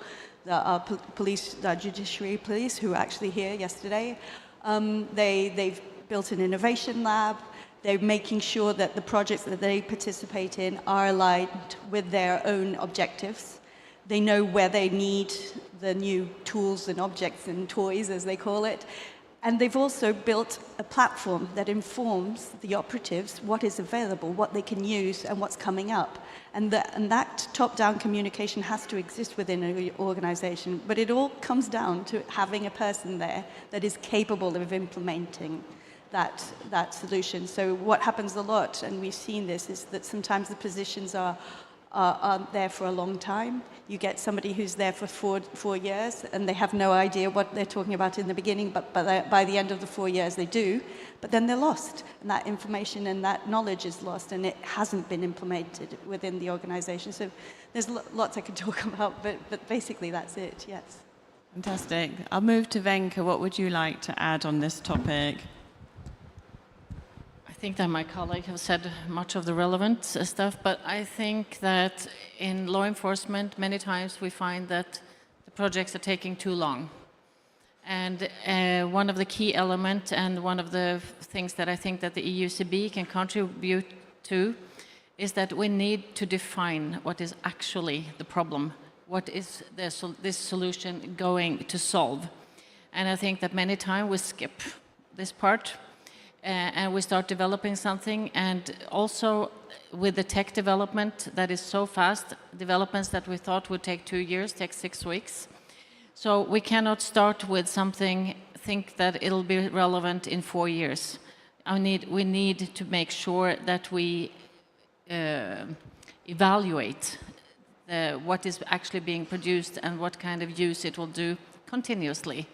And in this, it is critical that we keep the end users informed and that they are actively participating.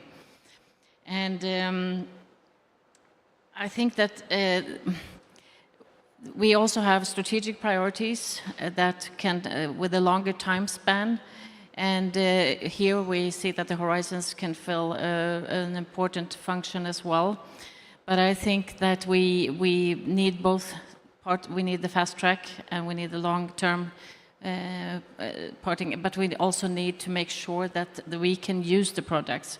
Many times we participate in projects when it's actually finished. We cannot use what has been developed, and we don't have the means to buy it. So I think some of the suggestions that Greg made now about how we could do it in a better way so that law enforcement actually gets to use it, and maybe that we could continue developing it within the frameworks that we have developed would be very valuable. Thank you, which takes me very nicely on to my next question. So too often we see projects rushing forward towards solutions before fully understanding the problems they're trying to address. And I'll start with you, Anna. From your perspective, what happens when we get the problem framing right, and why does this so often get overlooked? Well, so when you get to the problem framing right, it means basically that you've involved the end user, you've involved all the different aspects from all the different backgrounds, looking at that problem in an innovative way. And you've understood what it is that the end user needs and what they can or cannot use. And the cannot use is very important as well. It's not just what they can use. So you have integrated from the beginning not the idea of an SME or the want of a large company or this really great disruptive idea that comes from research but has very little application. You've put them all together. And these people, when they're working together, really do create highly impactful projects, as we saw yesterday in those in the awards that were given. That those impacts go beyond the project life, and you created something that continues forward and is able to finance itself as it goes forward. So for me, that's the huge and major success behind those projects, is the fact that everybody was listened to from the idea, the conception of the project, to its development as a proposal, and to the actual project itself as it moves along. And making sure that end users, and that's a plural, are using it, and with the perspective of it's a European problem, it's addressing European priorities. It has to be a European vision. You can't be stuck in your own little sandbox. You have to make sure that everybody is contributing, and that together, I know this sounds corny, but you are stronger together. And that helps. The capacity to communicate is really hard when you're stuck in your own little bubble. But it is super important when you're building a project like this. Thank you. Venka, I'll move to you if there's anything you'd like to add. I think that she's raising very relevant questions, but I also think that in many of these things we do not dare to look at the whole capability. What are the needs for capability? We look at the technical aspect, but sometimes we forget to, for example, look at the capability and competence. I mean, for some products and services that are developed, maybe there is not resources in the member countries to have enough people that can actually use the tools, and how can we work on this in the implementation phase to make it easier for the member states to actually get the right tools to make it effective in operations. And yeah, I think we have to have a broader perspective on what a capability is and what a tech capability that's being developed needs in order to give the effect. So we have a lesson to do there.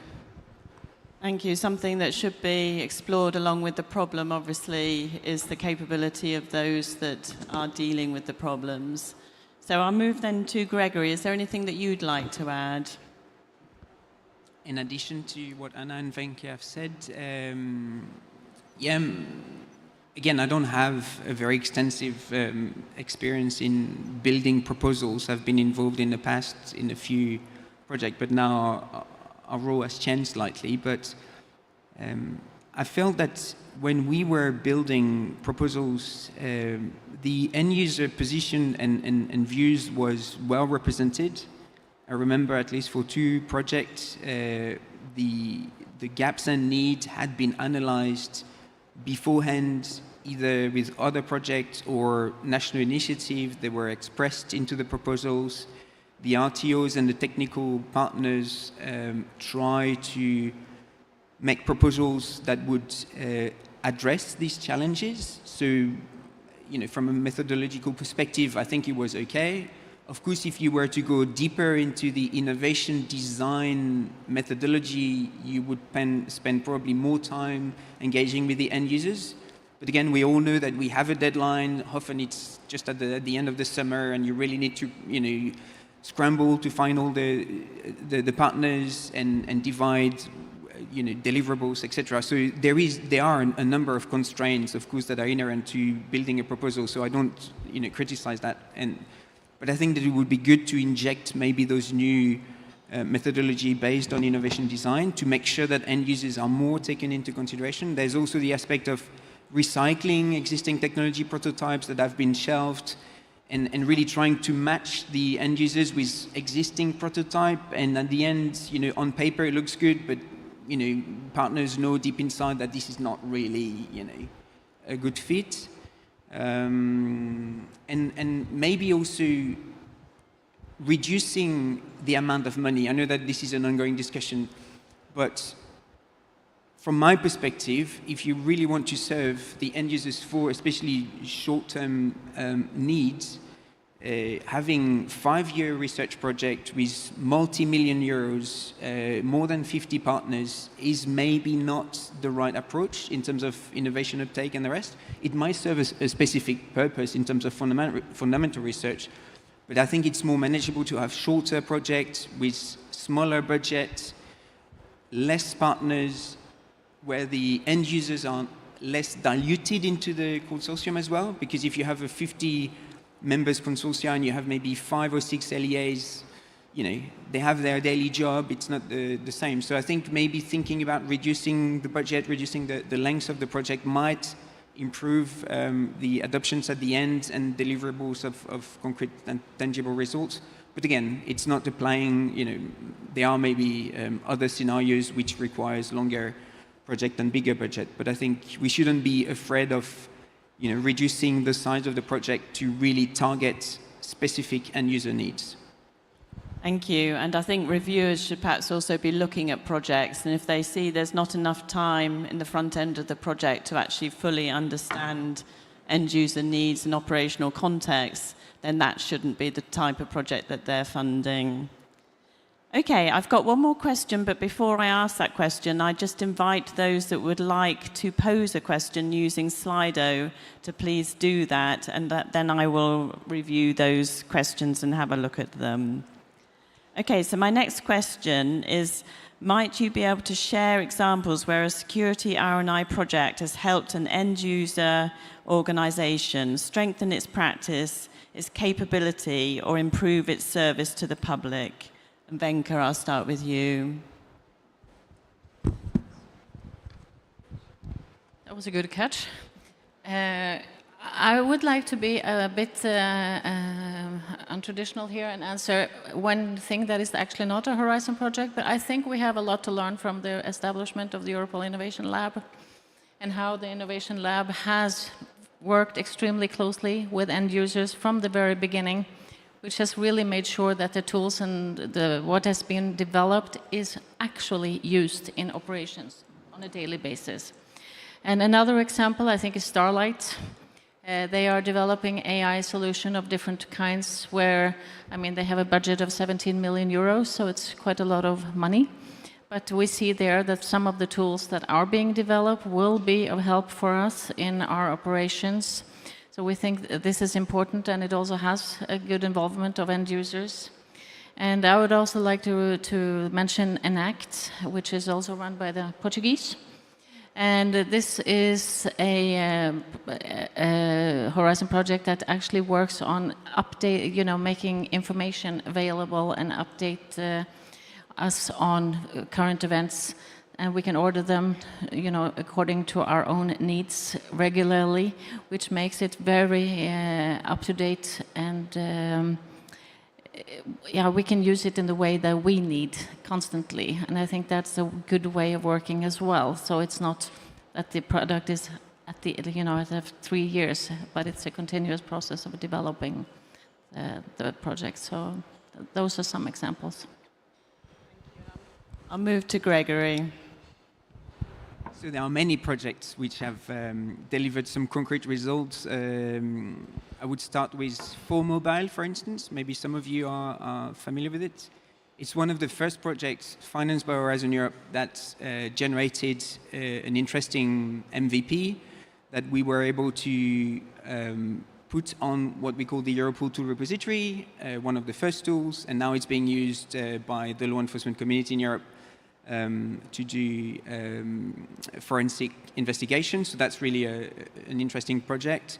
Inspector as well. I remember, I think it's 3 or 4 years ago now, even the French gendarmerie worked with the consortium to develop one of the first AI tools to work in a multilingual capacity. It does translations in 90 different languages. Now I think that the accuracy and the performance of the tools have been overtaken by new LLMs, but at the time it was really groundbreaking, and it was again our first translation tools for law enforcement, processing a lot of investigation and information in investigations in different languages, and that's also in our tool repository. So that's Inspector, very good. Other projects that I want to highlight, for instance, not delivering specific tools, but more methodology is, I'm thinking about iProcureNet, for instance, that really did a lot of work into the different methods of procuring innovative tools. They have a nice library of best practices, and we are, now the project is finished, but we are at the lab really interested to get their expertise and disseminate it and really use the work they've done to improve the use by our community of innovation procurement. I'm thinking also about Nature as well, that delivered a really interesting tools for the fight against illicit trafficking of cultural arts. Starlights, obviously, although I think Starlight was too big and is too big, 5 years, 19 million, that was too much, especially if now we're getting at the end, and the feedback I get from the technical team who's engaged on a daily basis is that maybe the outcome compared to what was invested is fairly small, but it's still a good project. So there are many projects ahead, and ENACT, of course, and many others that, it's not because you're not mentioned that you haven't delivered properly. So I think it's important to say that this is, Horizon Europe is a successful program. It's really a powerful tools that the European Union is putting at the service of the member states to do research in the field of security and many other fields. And I think we should be proud of it. Of course, it's such a big program that there are many ways of improving it on the long term, but I think, I feel really privileged to be able to be part of the community and to have access to these research funds and this great community of researchers. So yes, it is very successful, and there are ways to improve it. Thank you. Are there any success stories that you'd like to share, Anna? You're putting me in a bit of an awkward position because I represent all Portuguese, and so I'm not going to mention any specific one. I know several are here, and they are amazing, and we are a tiny country. And the fact that we are so well performing really shows how well and how innovative all of our different stakeholders are, and the way that they look at this program is so good. What I will talk about is sometimes the difficulty that they have once the project is finished to ensuring that it continues, that it doesn't stop there. And this is something that Gregory touched upon about the cycle of innovation and how you can bring it forward. And this has to be a little bit thought of. And many member states have their own security funding, but many don't. And this is something that has to change, and especially in the field of security, maybe the Commission can help with that push for the other countries to realize how important it is. Maybe the future work program, FP10, will have a little bit more money for security, and we can start thinking about these things in a more geographically relevant way. And the thing is, there are excellent ideas, there are excellent police forces, there are excellent ways of bringing people together, and Horizon Europe is an excellent example of that. So I would really love to see the future bringing it even more together, making sure that these projects and these excellent ideas don't just stop at the end of the project, and that the police forces and end users, and I know we're talking about police forces a lot, but it's not just them, continue to use the project outputs and continue to bring in this idea of what innovation really is. Thank you. So we've talked a lot about R&I projects, but we're also talking about the wider ecosystem. And so what needs to be done to make sure that projects are actually successful? So I think that's been a very interesting insight into some of the issues that we need to address. So I'm very pleased to move over to some of our questions. And I'd like to start with the first one on the list, which talks about the ingenuity of criminals evolves at pace. How can research and innovation transition from a reactionary position to a proactive position to address this? Who would like to start with that? Wenke, thank you. I think that is the situation that we have been in the Swedish police constantly now for the last years. And therefore, I think that in order to take a proactive stance, we have to make sure all the time that the needs of law enforcement and the problems that we identify is constantly fed in back to the system. And that there are also fast-track innovation paces that we can use so that the end result can also be delivered quite fast. And I think this will be, this exchange, constant exchange and constant development is very much needed. Thank you. Does anyone want to add anything to that? Gregory. Yeah, I think investing more in foresight, scenario planning, envisaging the future, even in a very, sci-fi type of way, is helpful. You get to scenarios that might absolutely not take place, but some scenarios will be used, will be, will happen.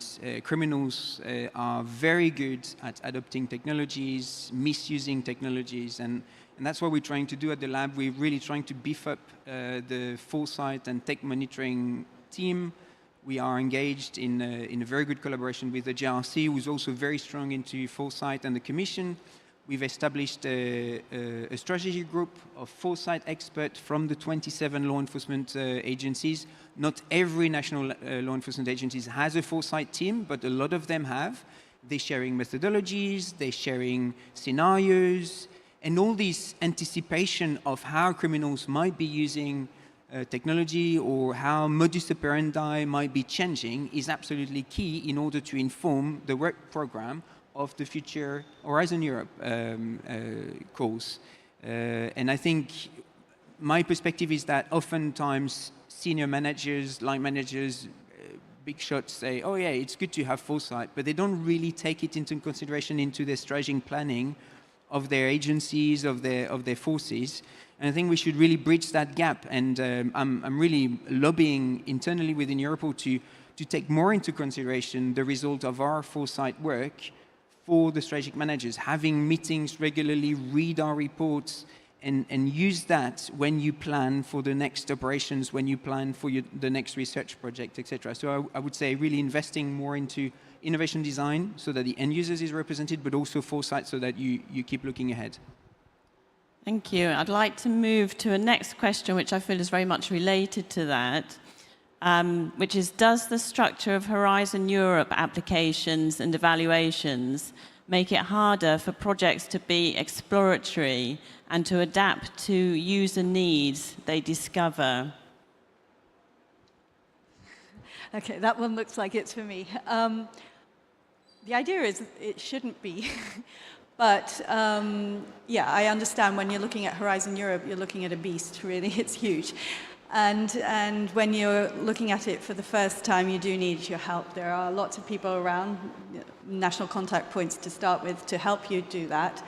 But the idea that communication is the key here, that you need to listen and be able to talk to the end users. Sometimes it's hard for academia to do that, but then again, use your national contact points to get in touch with them because they will help. And to be able to have a frank discussion. And what you do see is that end users are even more and more interested in looking at how they can solve their problems and interested in how they can show their problems and then get more feedback on that. So projects do need to be exploratory, and they need to bring it to, they need to be able to put forward a solution that's completely disruptive. Cluster 3 was really good in this, is being really good in 2025 with these open topics, which help a lot for new ideas to come through and disruptive ideas.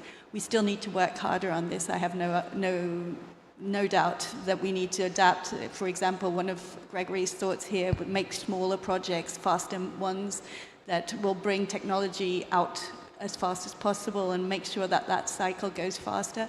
But yes, there is a lot of work being done and a lot of people who have the mindset of helping. So it's basically talk to each other, talk to other people who've already participated, and try to break down those barriers and make sure that you do know where you're going for and why you're doing it. Thank you very much. And the last question I will take and answer that one, which is, what is the key factor to make Horizon Europe products available for LEAs? Why is there so little success stories? So one of the things I'd like to say in relation to that is that Europol are sharing success stories. But one of the things that we do have, I think, from the discussions that we've had today, is the fact that we don't want to just discuss and share the outputs. We want to also share the learning. So a lot of it is about understanding the problem. So we also need to be able to share that information as well. We'd very much like to see a new Cordis, a Cordis on steroids that is able to actually provide access to the outputs that are produced by projects. And that's not the outputs just being embedded within research reports, but actually being able to see what an output looks like. I think if you can't actually see what an output looks like, it's very difficult to make a judgment on whether it's of value or not. So I'd just like to say thank you to everybody today. We're near the end of our time, but in the spirit of today's theme, I'd like to suggest that innovation in security isn't defined by what's new, it's defined by what works. And for any solution to work, it must make sense to those who use it and to those affected by it. This means treating innovation as a shared practice, not merely a technical deliverable. It means recognizing that how we innovate, who gets to frame the problem, whose expertise is valued, and whose needs are prioritized matters just as much as the outputs. So if any of these ideas resonate with you, I'd love to continue the conversation. Next Tuesday, the 1st of July, the Engage to Innovate project is hosting the Security Innovation Matters Symposium in Brussels. You might have seen some leaflets on your chairs. We'll be gathering practitioners, researchers, and policymakers to share ideas on what more human-centered, implementation-ready R&I ecosystem might look like. Keynote speakers include Nicolas Bezo and the Europol Innovation Lab. I know it's short notice, but I'd love it if you could join us. And I'd like to finish then and close by thanking my fellow panelists for such an insightful discussion today, and also to thank all of you for the questions that you posed to us. And finally, I'd like to thank the CERIS team for bringing us together and shaping such a timely and interesting panel. Thank you very much.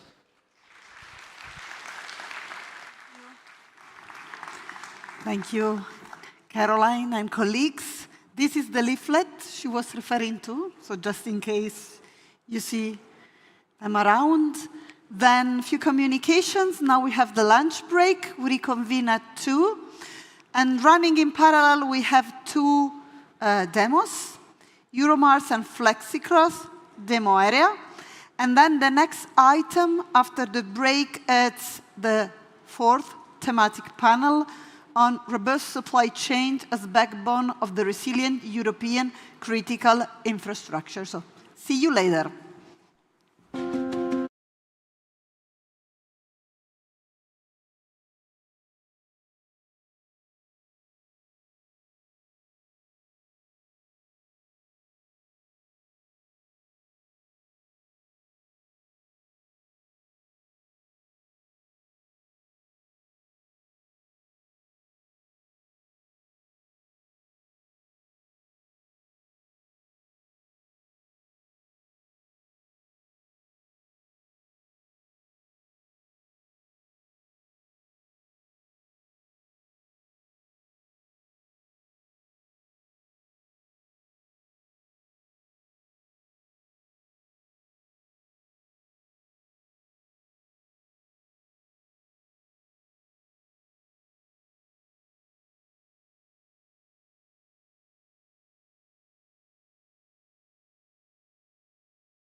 Welcome back to the main stage for our last thematic panel for this SRE 2025.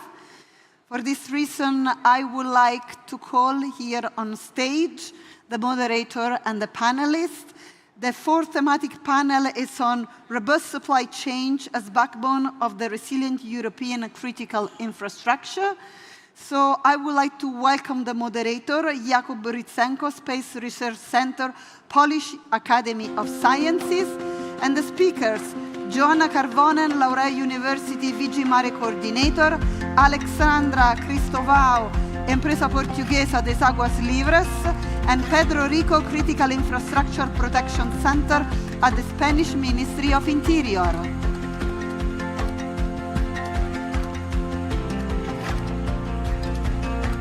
Thank you very much. Welcome in Warsaw.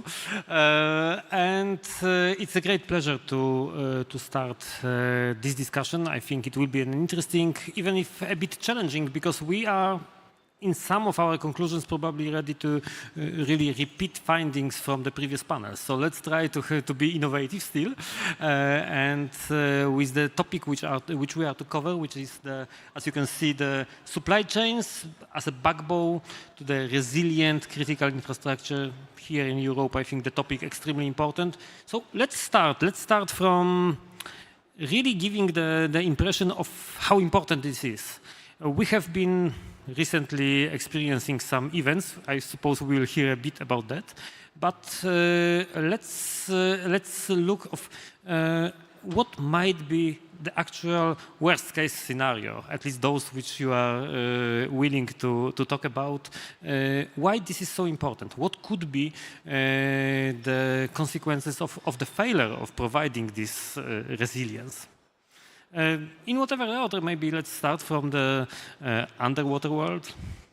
Hi, thank you so much. So my name is Joanna Carvonen, and I'm the project coordinator for a project called VG Mare, where we are developing a surveillance technology for the critical submarine infrastructure network in Europe. And many of you have probably heard that there's been a lot of incidents to this infrastructure network, especially up in the Baltic Sea during the last 2 years. A lot of cables, well, first Nord Stream, of course, which we know that was sabotage. But then after that, there's been 5-6 more incidents where telecom cables have been cut, and as well as power lines. Of course, telecom cables are being cut every day in the world.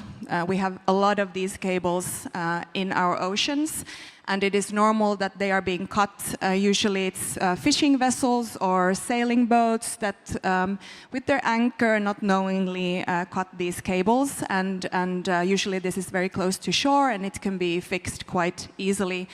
But the incidents now that have happened in the Baltic Sea, many involve ships that might be part of the Russian shadow fleet. I think the worst case scenario that has happened so far was the last incident, actually, which was in December 25th last year in the Gulf of Finland, where a Chinese flagged ship called the Eagle S dragged its anchor for 150 kilometers. Then cut, I think, 4 or 5 telecom cables. And the worst case scenario there was they also cut the power cable between Finland and Estonia, which then significantly reduced the imports of electricity that Estonia imports from Finland. And this power line was cut, as said, on December 25th, and it was actually repaired last week. So it took over 6 months to repair this power cable, and of course it was extremely, extremely expensive. This is also the only incident where the Finnish Central Police actually just came out a few weeks ago saying that they suspect sabotage, and now they are thinking about pressing charges. But this is, of course, very difficult to know, because I think, at least in Finland, many think that this could be part of a larger hybrid attack that is ongoing from the Russian side. But yeah, we are trying with our project to help build resilience for the critical infrastructure operators. And it doesn't really matter how the cables are being cut, but as you know, we are dependent on these cables for everything here today to be working, the electricity, the internet, the banking. So this is definitely a very crucial, critical infrastructure. Yeah, thank you. And I think we have recently experienced what the lack of electricity might be like. And our colleagues are coming actually from Iberian Peninsula, so you have personally and institutionally experienced that. So it would be interesting to hear your thoughts about that, but also, again, the worst case scenarios, because I suppose this was not the worst case. Hello, Jacob. Thank you for inviting us to be here. I'm Alexandra Cristóvão. I am the business continuity responsible, safety and security, crisis management in Nepal, a water utility that serves 1/3 of Portugal, namely the capital, Lisbon. So, as you said, yes, we have experienced worst case scenario for us. Every water utility or critical infrastructure, or most of them, have always planned the scenario for energy blackout.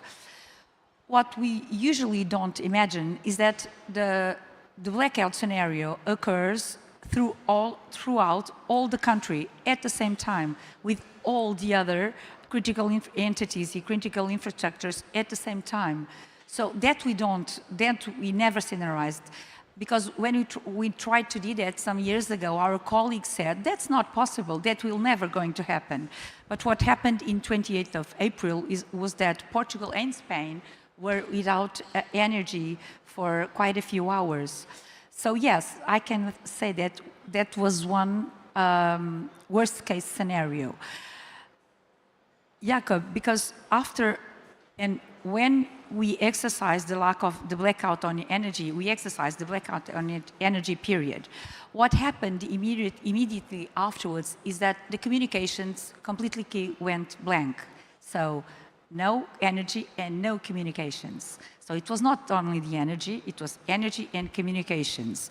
And a couple of hours more during the day, it was not, there is nowhere fuel, there was no fuel to be found. So no energy, no communications, and no fuel for the electrical generators. Look, for people that work in a water facility, 11 o'clock in the morning is the worst time of the day for an energy blackout to occur because all our reservoirs are empty. So this happened at 11:30. And it was in a period of time where it was during one of the weeks in the years that most of the company employees were on holiday. So, okay, so the weather was good, it was sunny, the reservoirs were empty and people were on holiday. No SCADA, no electric cars, and we are a public company, so we had to change our fleet to electrical fleet. And in that day, no electrical fleet. And as you can imagine, innovation and research improved the way that water utilities work and other critical infrastructures. This means that lots of things are automated.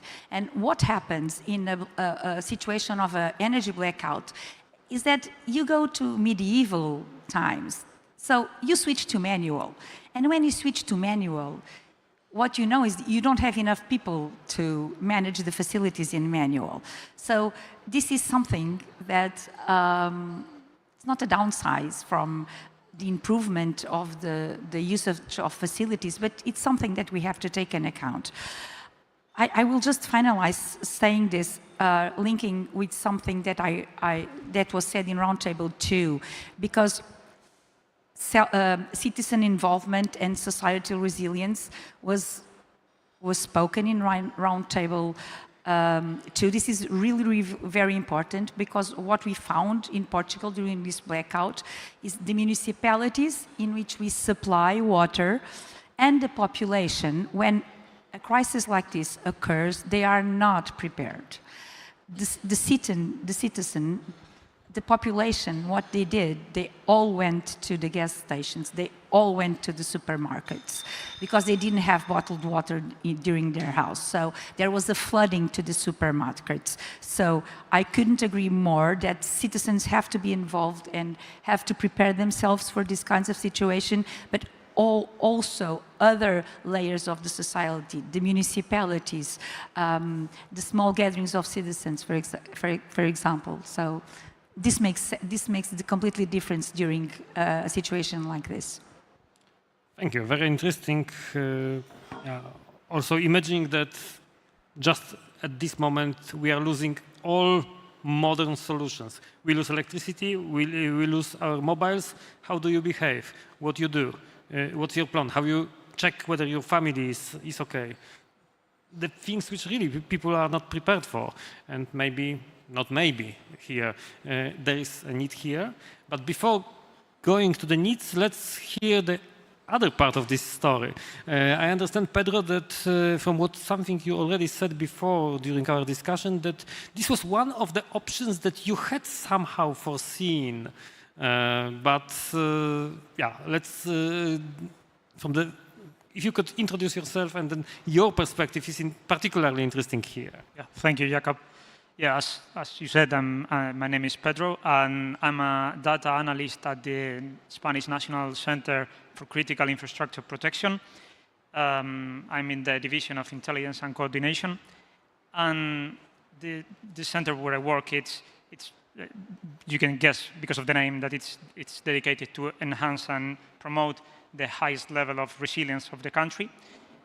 It's part of the Ministry of Interior, which is more or less like home office, and it's a very interesting place to work because all of us are members of national police or civil guards, but we have specific backgrounds that might be interesting for what we do on a daily basis, such as engineers, physicists, architects, IT people, cybersecurity people, lawyers. So it gives us the whole spectrum on how to analyze every situation, because we have to work on a transversal way across all the sectors.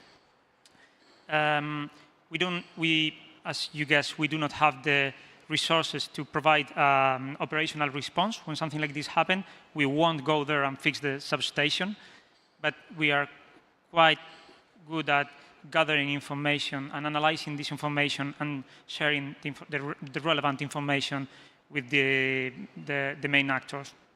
So regarding this worst case scenario, the massive blackout that we suffer in the whole peninsula, it was, as we said before, a very interesting day, because when you do the risk assessment and when you analyze the risk assessment of the rest of the operators, losing electricity is something, it's a reality, because it happens. Sometimes a region loses the electricity because of some problem with the substation or a specific building or just a room. But we never expected, at least in my case, I never expected that was going to be so sudden, so massive, and so unexpected.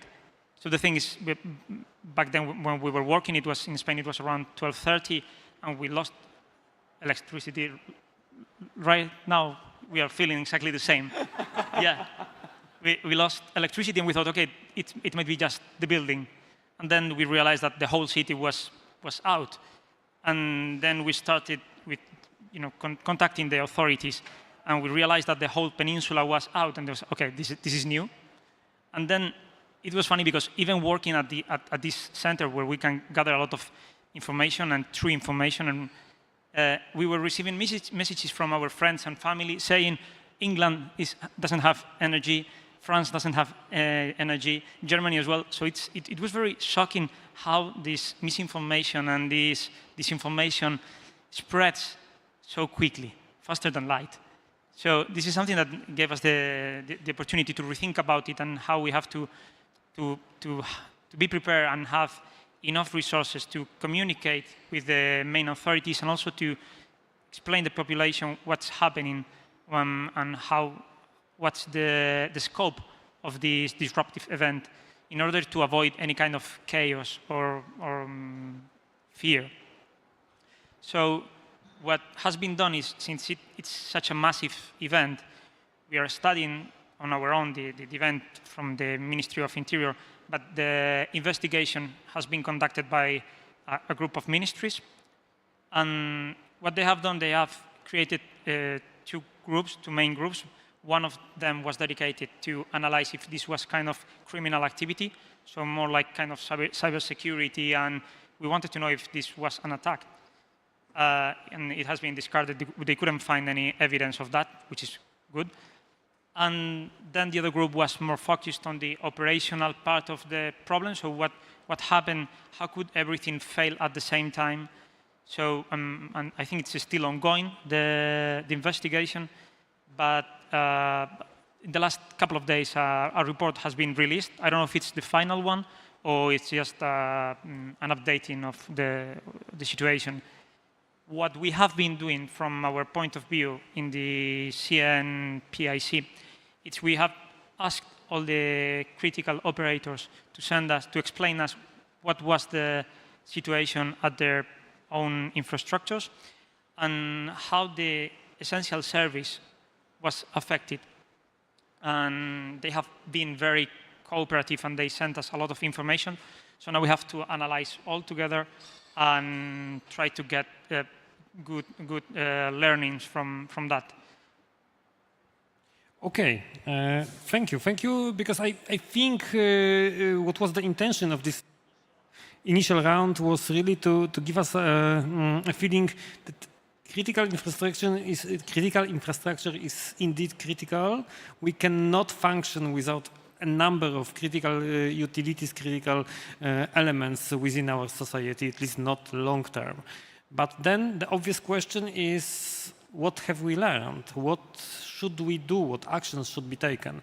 And let's try to move step by step in this discussion, starting from maybe lessons learned directly from the events that you have referred or the worst case scenarios that you have imagined, towards what the research may offer us, how we can use the research first to get what you need and then how to make it most efficiently, because the nice thing here, we are really talking here within the community of those who are using the outcomes of the research. So that's the unique perspective which I think is very worth emphasizing. But let's start from the actions, the lessons learned, and what should be done. What can we do in this context, but also in the wider context? I think geopolitical is the obvious one that requires us to be as autonomous as possible. Can we be? Can we as a Europe be autonomous anymore in the context of what you are, the sectors that you are representing? In whatever order you want. Well, maybe I can start going under the sea level again. The submarine critical infrastructure network, I think 10 years ago, many of you maybe, well, you knew maybe that the cables existed in our oceans, but not many thought of them, or they weren't as important to people as they are now, certainly to northerners like me. They are extremely important at the moment. So people have really gotten their eyes up for this and that it's truly vulnerable. And there haven't been a lot of risk analysis made for this network on a European level.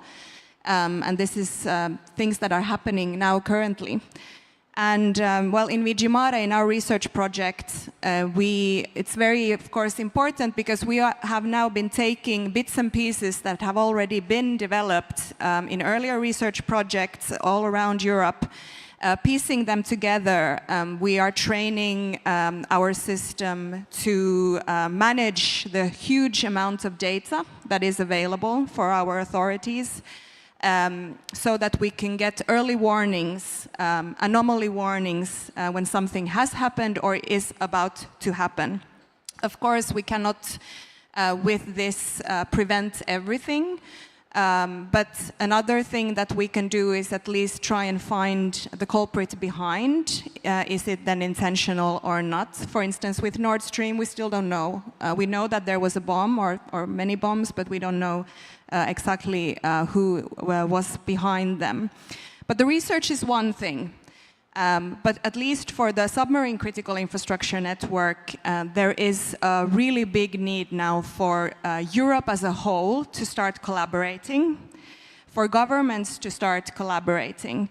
The sea is interesting because some of the incidents that happened in the Baltic Sea has also occurred in international waters.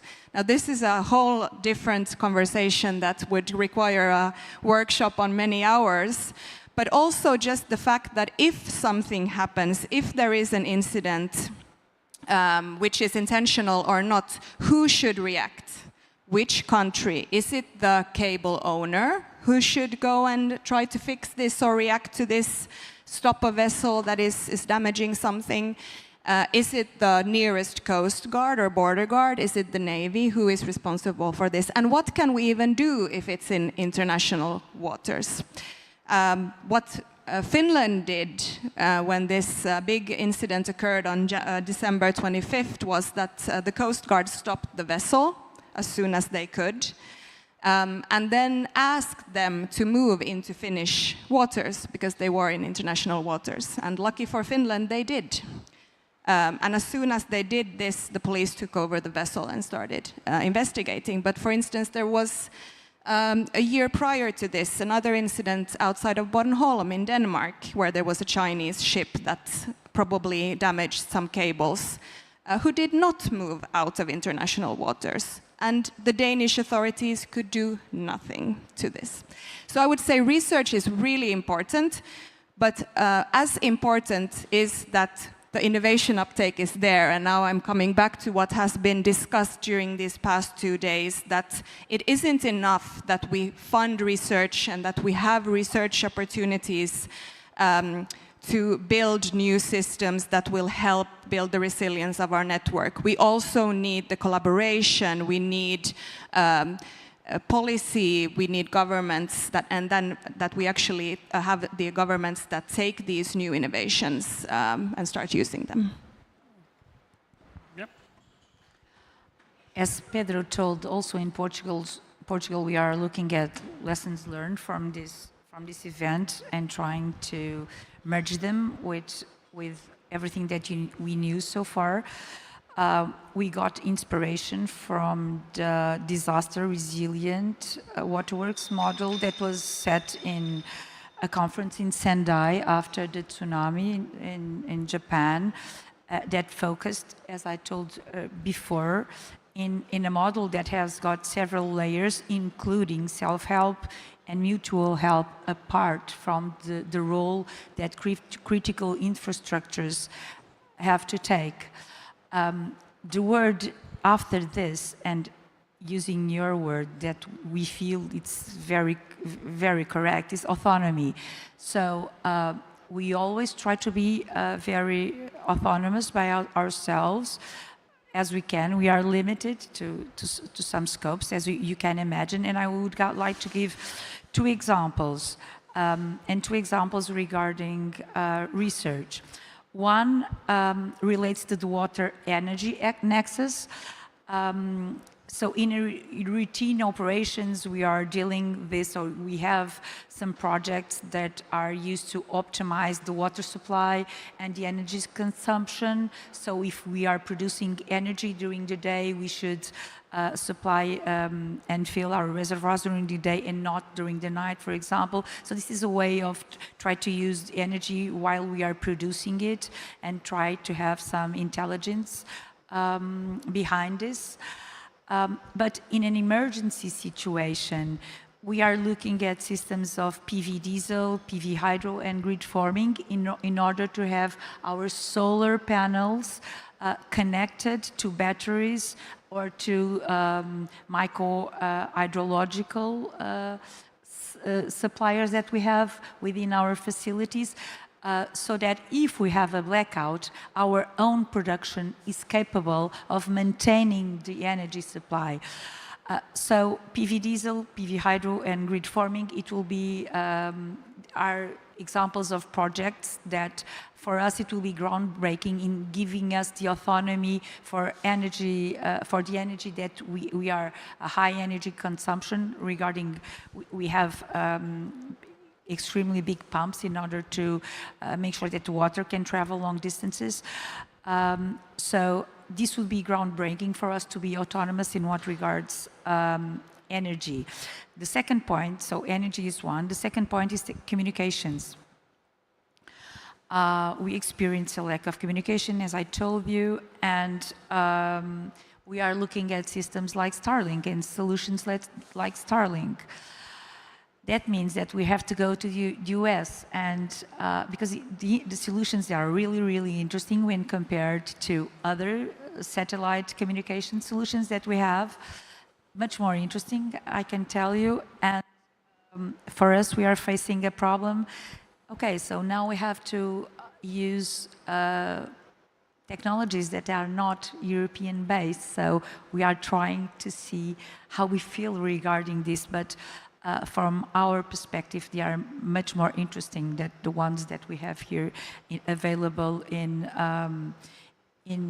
Europe. Just to finish, I would like to just make a comment regarding human resources and human resources skills, because it was pointed out sometimes during this event. We have people that have been working with us like for 40 years, and when they began their work, it was like SCADA.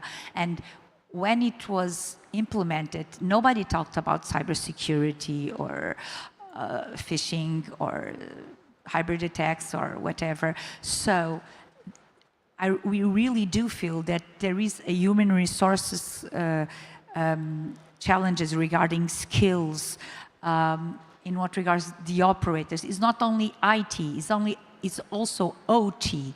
So we have to maybe start looking a little bit more to OT and not only for IT, because in these critical infrastructures, most of the people work on an OT perspective and not an IT point of view.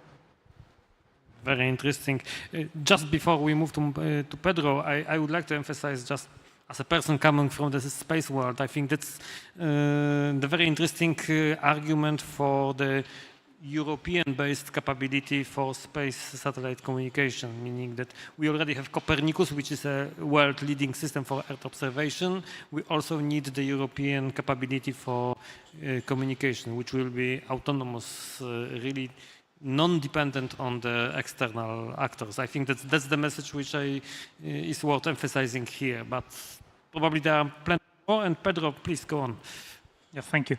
I totally agree on what you said about the OT, that we really need to take care of OT, because operational technology, it's something that when it was developed, it was not ready for this kind of criminal activity, and we need to adapt our industry for that.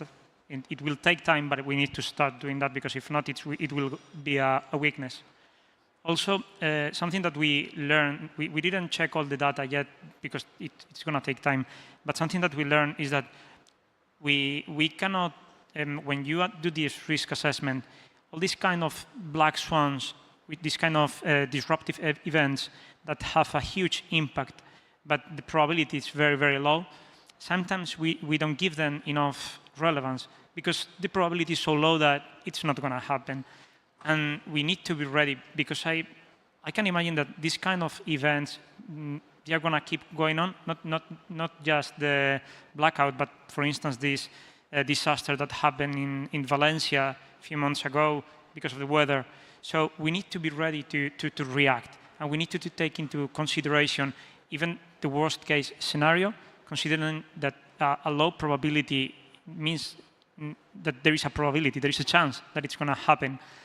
Also, something that we have to be very realistic. It's and even talking about the concept of autonomy in Europe, we need to to be very aware of what do we have in reality.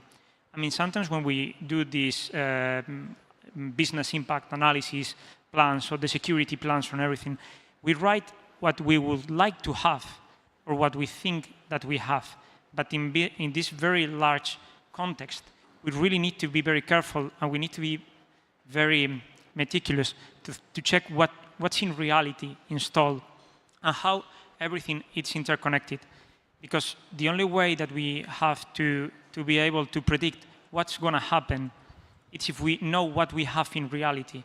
For instance, we've been working for a couple of years now creating a map of interdependencies so we can connect all the critical infrastructures and we can check how one infrastructure is going to affect the rest of them. So if there is a fail in one of them, we're going to know what's going to be the next event.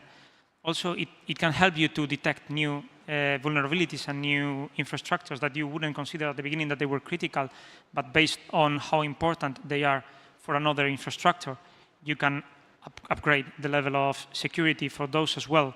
So we need to be very aware of what's in reality, what do we have, and we need to accept that we may not have all the resources to be completely autonomous, but we need to consider what do we have, which are the options, what's the plan B, C, D, and also talking about this plan B and C and D, we need to keep that under maintenance activities as well, because something that we realized during the blackout that some companies, they had backup power resources that would be great, but if you don't check them quite often, maybe the day that you need them, they are not going to work. Or maybe the person who is right there right now, they don't know how to use it, how to switch it on. So it's something that we have to take into consideration. If we invest time and money on this plan B or C or D, we need to teach people how to use them. We need to take care of them. So by the time that you need them, they are going to be available. They're gonna fix that problem. Okay. And I understand that the research is something that, well, properly directed can help in that.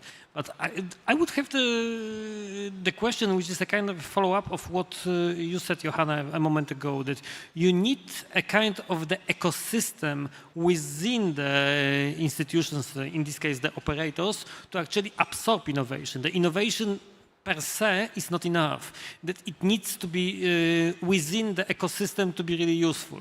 Do you think that your institutions, widely understood, you are ready for this? That you are able to give the ecosystem for research to be absorbed and effectively used? I think that since I totally agree that we really need to work together, because if not, it's going to be a mess. The thing sometimes when I'm working in a governmental office, so we have to do what the law allows us to, the regulation allows us to do. So we are trying to innovate, and we are trying to, we have quite a lot of meetings with groups of universities and centers that are investigating and are giving us like very good ideas. It's sometimes the difficulty is that in order to apply those, we need all these governmental steps to follow, and we need to follow the regulation. So we are not updating our systems. We are not as quickly maybe as a private industry that they can just go, and if the boss says, okay, let's do that, everyone is gonna do it. So we need to take that into consideration as well, that we cannot just change things that easily, because, for instance, now the new directive is being transponded to our national regulation. I think that the draft has been released and it's under supervision, and probably soon it's going to be, the final version is going to be released. So, but we need to work exactly with that. We cannot leave that path. Alexandra? I remember Tamara's joke from Europol yesterday. I relate a lot to that. I think as end users, sometimes we don't know what we want. we are too much focused in our routine, on our daily basis routine, and sometimes we miss an holistic view, and sometimes we miss what is going on the world of research. Even R&D departments within the companies struggle with this. So I do feel that if researchers don't go knock in our doors, we won't go knocking on theirs, but in the times where they do, we do open the doors completely. So I do feel that in my company, in my sector, when we have the privilege to be contacted or invited to be part of a research project, we always go aboard and are very enthusiastic regarding that, but much less proactive in order to launch a program or a project or seek funding for it.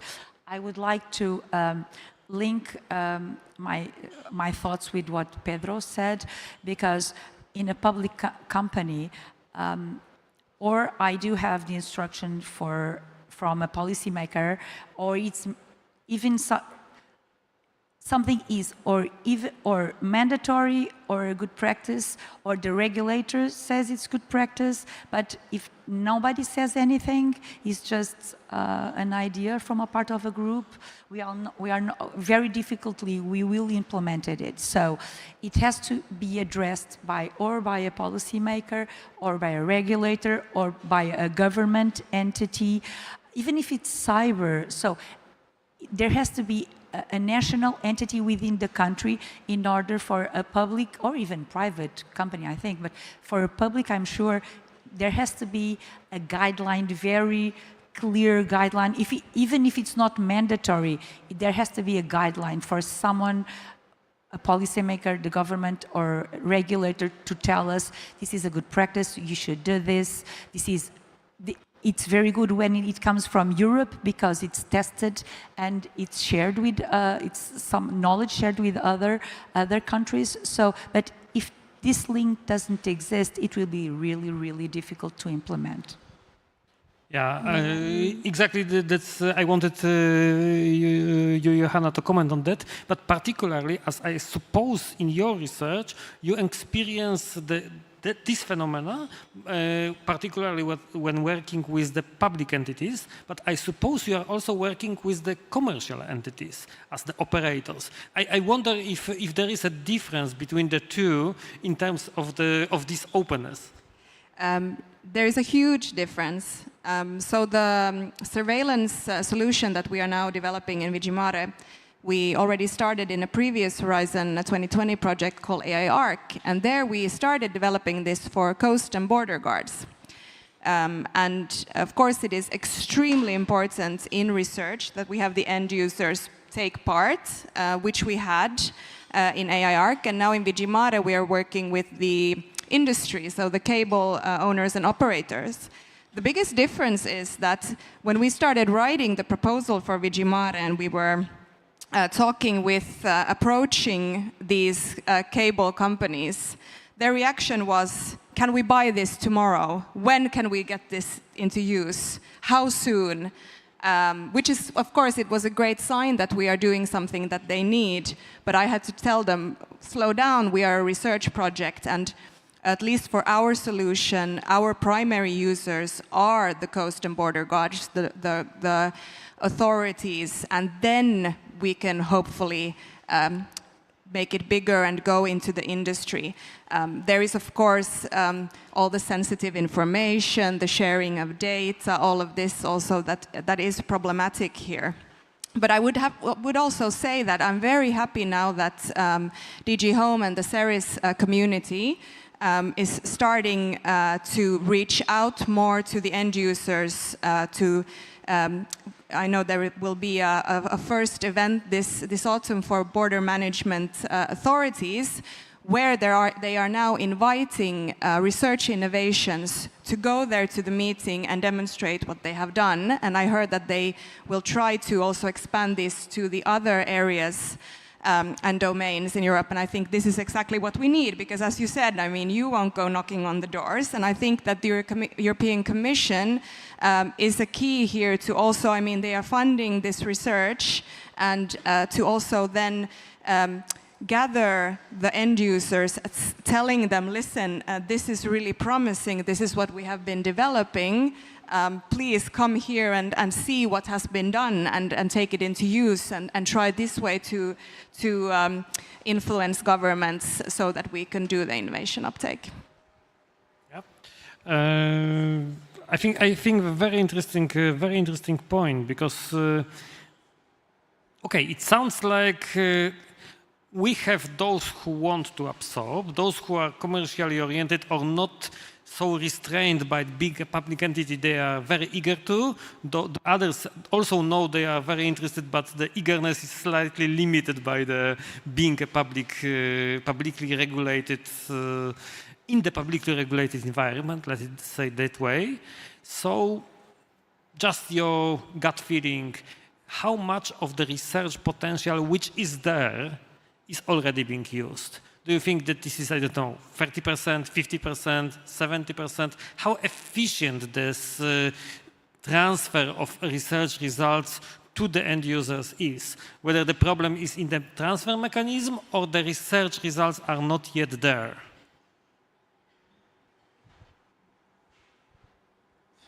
I wouldn't be able to put a number, but I think if I have to put one, it could be a bit low. Sadly, it could be low. What I mean is, these couple of days when I've been walking around, I've seen amazing projects around. And I took the cards because I thought about sending this information to the people in my organization who can put that information in the proper desk.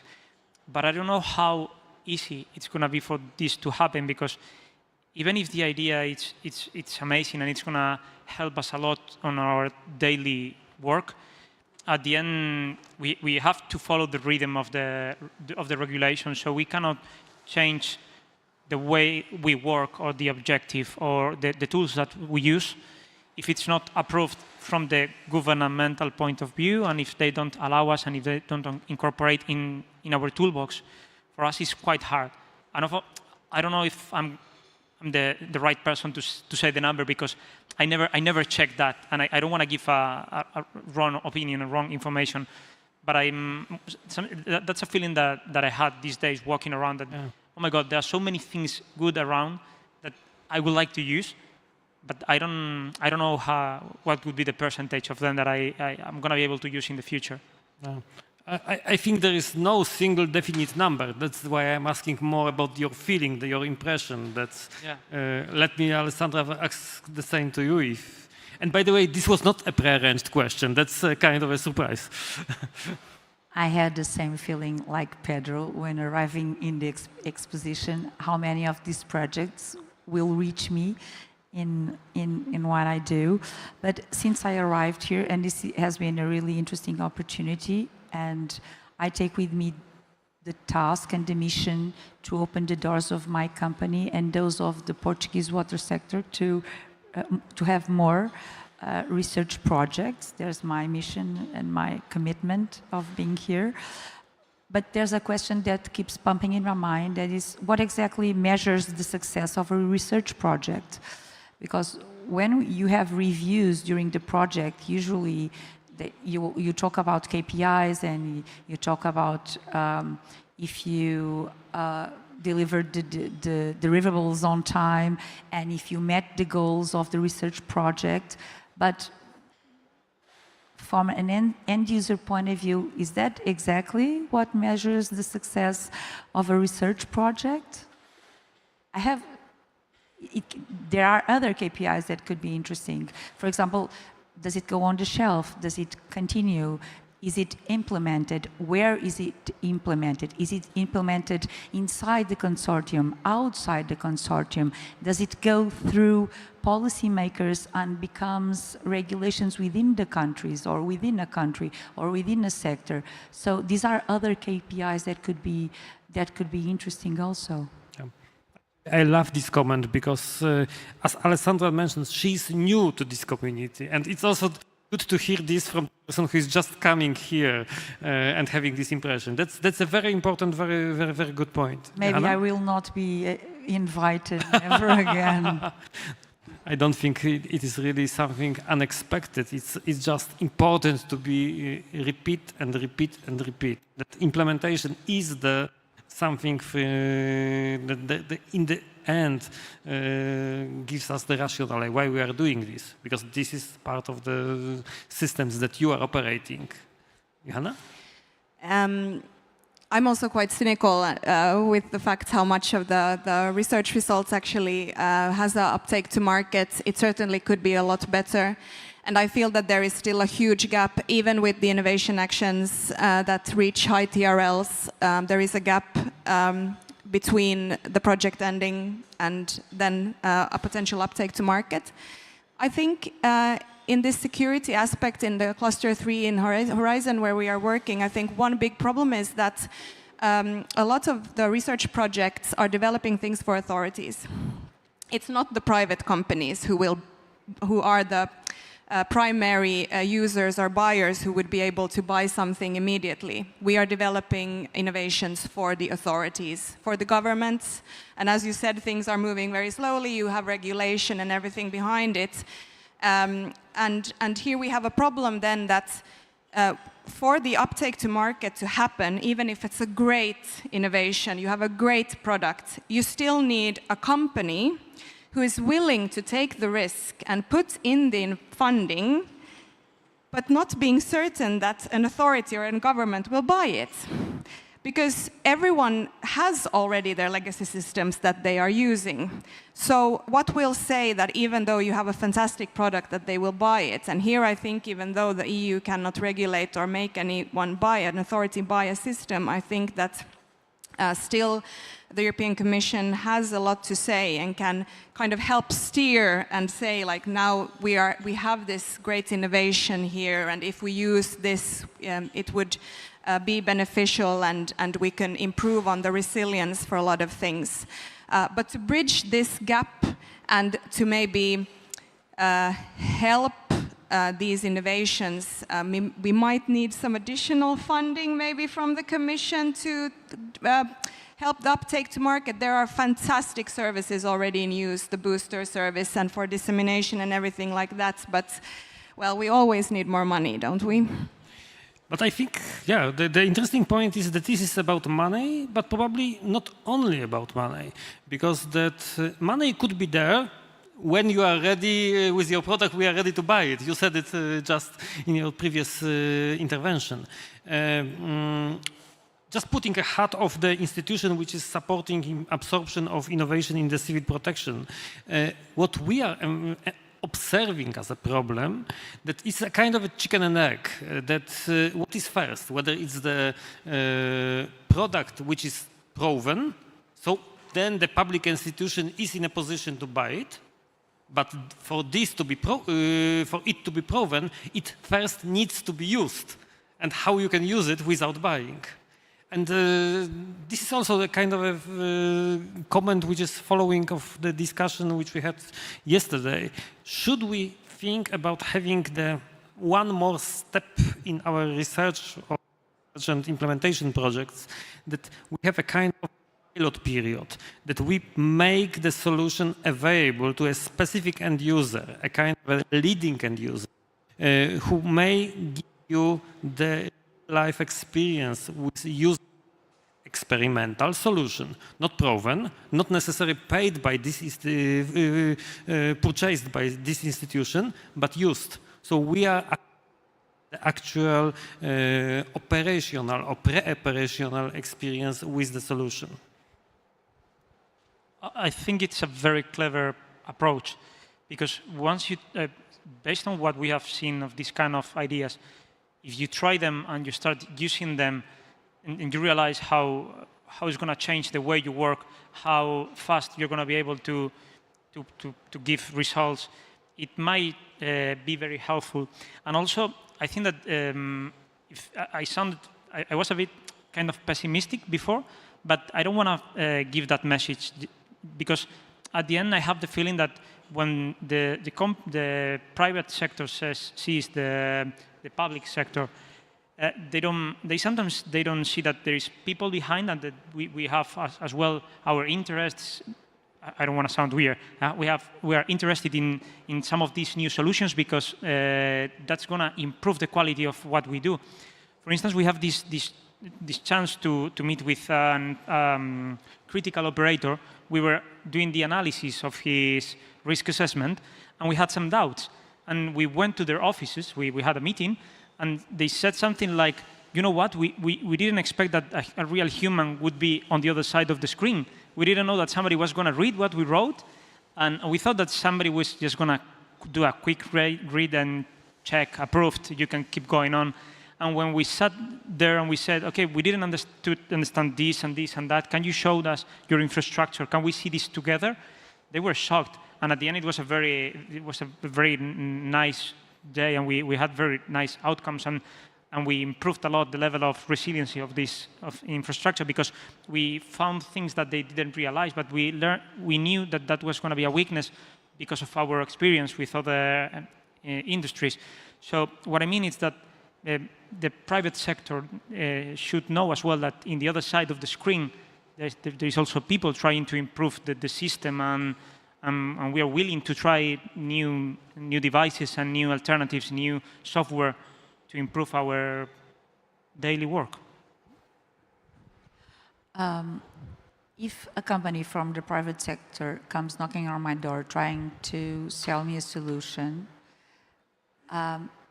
comparing with the scenario that some researchers from the European Union or Digital Europe or with an entity with a stamp like this come knocking on my door with a project like this, I don't know any public company that would say no.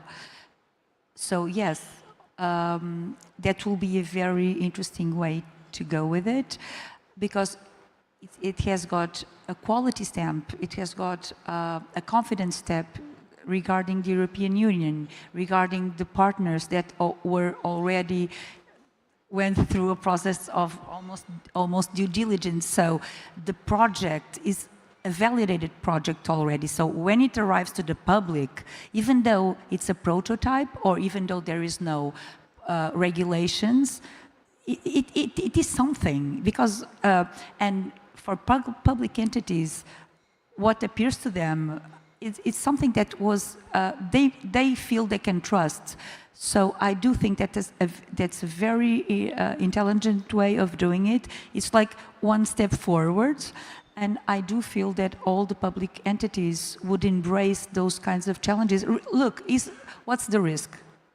There's almost no risk. And if you, for example, involve other stakeholders like or the regulator or the authority or the civil protection, like an observer, for example, or someone that can accompany the project, what's the risk for the public company? Zero. So, yeah, so what can go wrong? Nothing. It's a win-win situation. Yeah. And even more, because when you have this regulator observing this, then you are actually getting the real-life experience influencing regulation, then waiting for the regulation and only then implementing something. When we do have, for example, in NIS2, that's exactly what is done. We work with the regulator and the regulator with us in order to produce good practices or some downscale solutions. So that's the way that we work all the time with mandatory regulations. NIS2 is an example, CER is another example. So why not use those examples and those experiences exactly for the research projects? Do you want to comment on that? I'm just thinking in my mind about the implementation dialogue yesterday with the commissioner, and there was a Finnish man in the panel, Matti Ekdahl, I think he was named, who explained the difference between US and Europe. And he said that in US, if there is a need for something, they contact some companies that make the first kind of draft and plan for it, and then the government issues a contract to then a few who will then start actually building it, and then you buy it and then it's in use. And I was just thinking, like, maybe this is the European way, that the European Commission has its funding instruments and funding programs. That's kind of the first ask of a plan how we could solve a problem. And then when the project ends, a few, the best ones, with the best innovation, with the most potential for uptake to market, would then get an additional contract from the European Commission that would then be an operational testing together, and that way we could get the innovation uptake to be larger, perhaps. So just a kind of the additional stamp for a kind of a pre-commercial procurement, but because it is coming from the EU project with a specific interest from a specific user entity, it's a kind of a fast track for pilot pre-operational implementation. But I think that one more point, and you referred to the panel yesterday, and I will do the same. I liked very much one of the very clear sentences at the first panel. We need good enough capability. Good enough. Not necessarily the best, not research up to the top.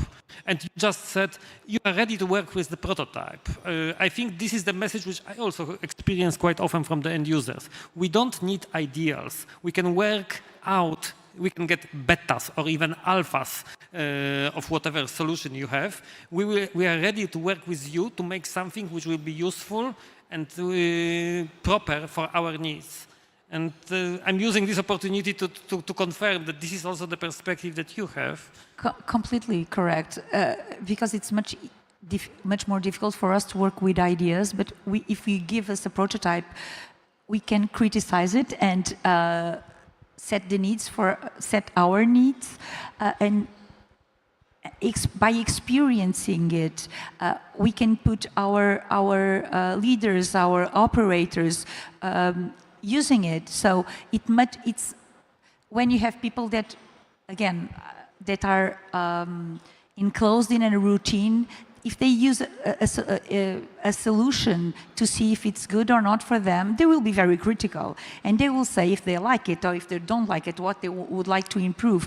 But if you go with a set of ideas or with something written in the paper, it will be very difficult to get their attention. But with prototypes, I can assure you that most of them will be very focused and very critical and in improving the success and the usage of the solution, of the prototype, yes. Mm-hmm. Johanna?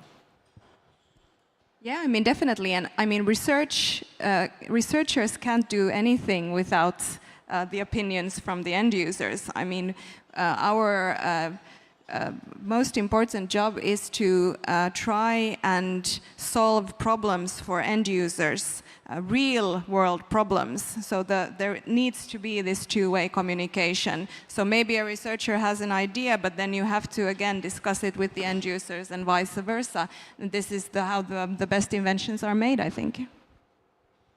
But I think the message here is also that it is too early to end the project with the prototype, but bring the prototype, and now it's my message, not for a 3-month demonstration or a single event demonstration. Provide it for the pre-operational use. Get the real-life feedback. Get the feedback when people are ready to use the solution. Well, first have them long enough that they are ready to train for them, prepare for them, think about it. And secondly, you get a real-life feedback because in the realistic situations. That's very different from, yep. Yes. As you were saying, I think that trying the product, it's gives you the opportunity to check if it's going to be enough or not. Also, even if at the end it's not a product that it's going to solve your problem, and we are not going to end up using that specific device, if we learn from that, it's experience, it's not a mistake, and it's going to help us in the next step. And with the next device, we know what we shouldn't do, but we also know what we have done well. And also, something that I realized is that sometimes some companies are coming to our office and they are showing us what they have. And maybe you need to be at the right time in the right place.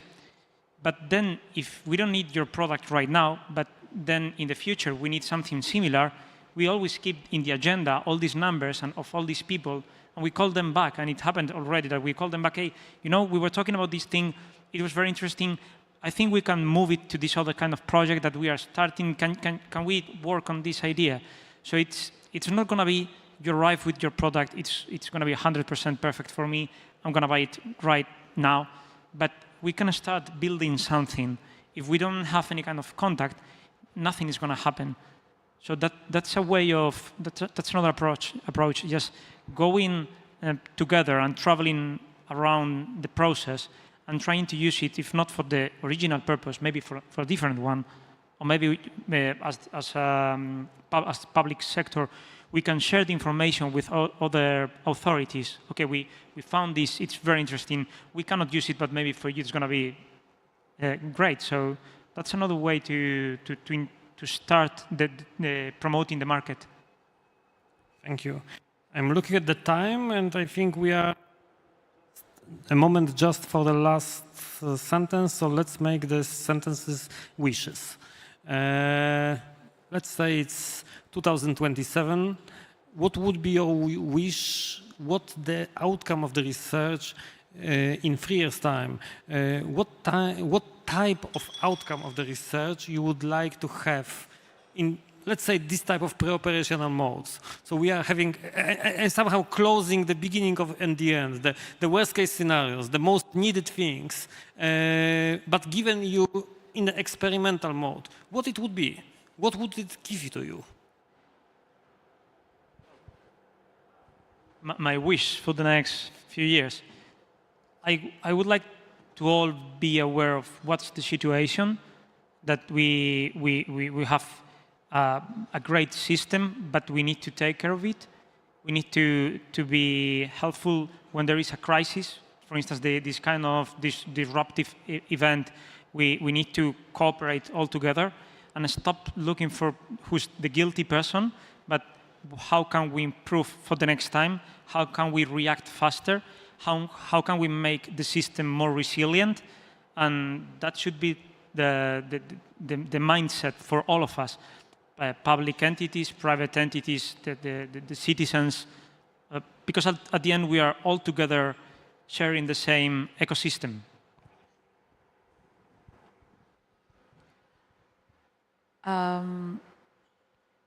Regarding, I agree with Pedro. I would be focusing in an ecosystem that is prepared to deal with emergencies, with crises, in all the different layers that I already presented, including the citizens, social societies, municipalities, critical infrastructures, police forces, governments, researchers, to be as focused as possible on crisis scenarios, but also in improving the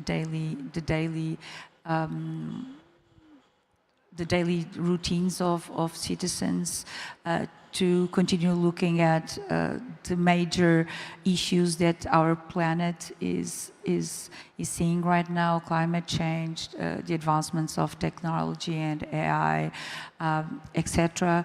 So I would like to see a very big alignment between all the worries, all the risks, the misinformation, fake news, etc., migration. So I would like to see a link between what is being done with the companies, with the researchers, with academia, with EU, other countries, regarding to these risks, and to see some outputs of this, and to fill them within my layer of a critical infrastructure operator.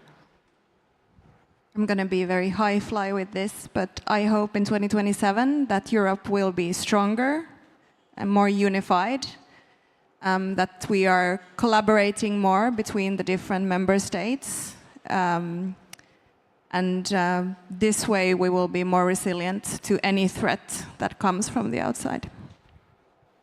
Thank you. Thank you. We could just add, I think, as a kind of a summary, that we would like to have the outcomes, or maybe the projects, the EU-funded projects, being in these prototype elements, elements of all these stories that you just shared, that we could have been benefiting and your institutions could be benefiting directly with this type of outcomes, even if they are not yet fully ready, but still already giving you benefits. Thank you very much. I hope it was an interesting story, starting from the real experiences and the cases which hopefully will not repeat, but probably will repeat somewhere, someone, and then talking about how we can build the resilience, how we can use research to increase the resilience, how we can increase the autonomy also, and how to make the research more fitting into the needs and more absorbable by the end users, which then is really the way towards this having the impact. Thank you very much. Thank you for a very interesting exchange. Thank you for listening.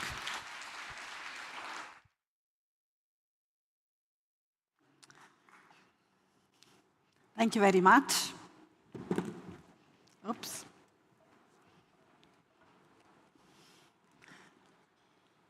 So now, it's that moment.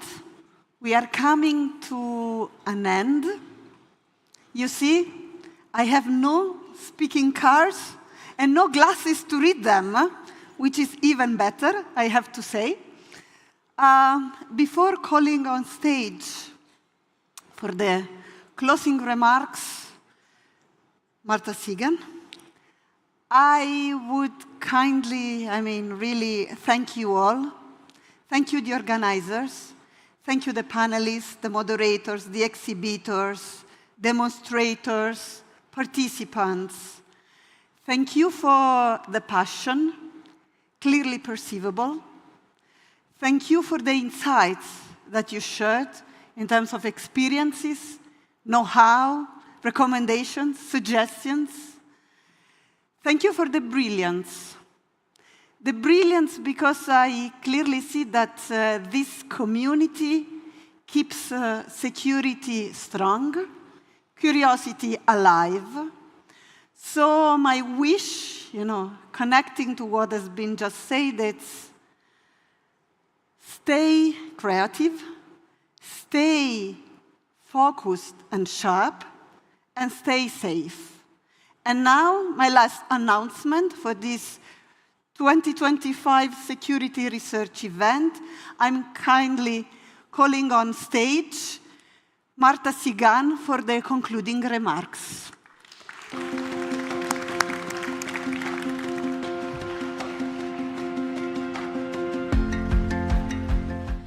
Thank you very much. I am without glasses and with a lot of papers, Alessia, so my task is much more difficult.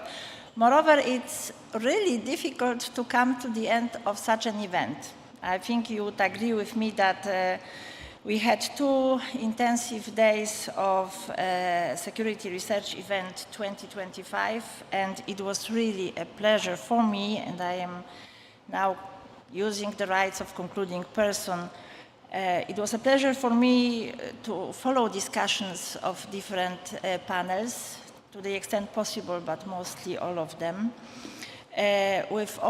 Seeing all your interesting insights from your past, from what you have done until now, and what are your pointers for the future. And believe me, all the conclusions of all the panels, we will duly gather them, and we will use them until the next security research event to review them critically.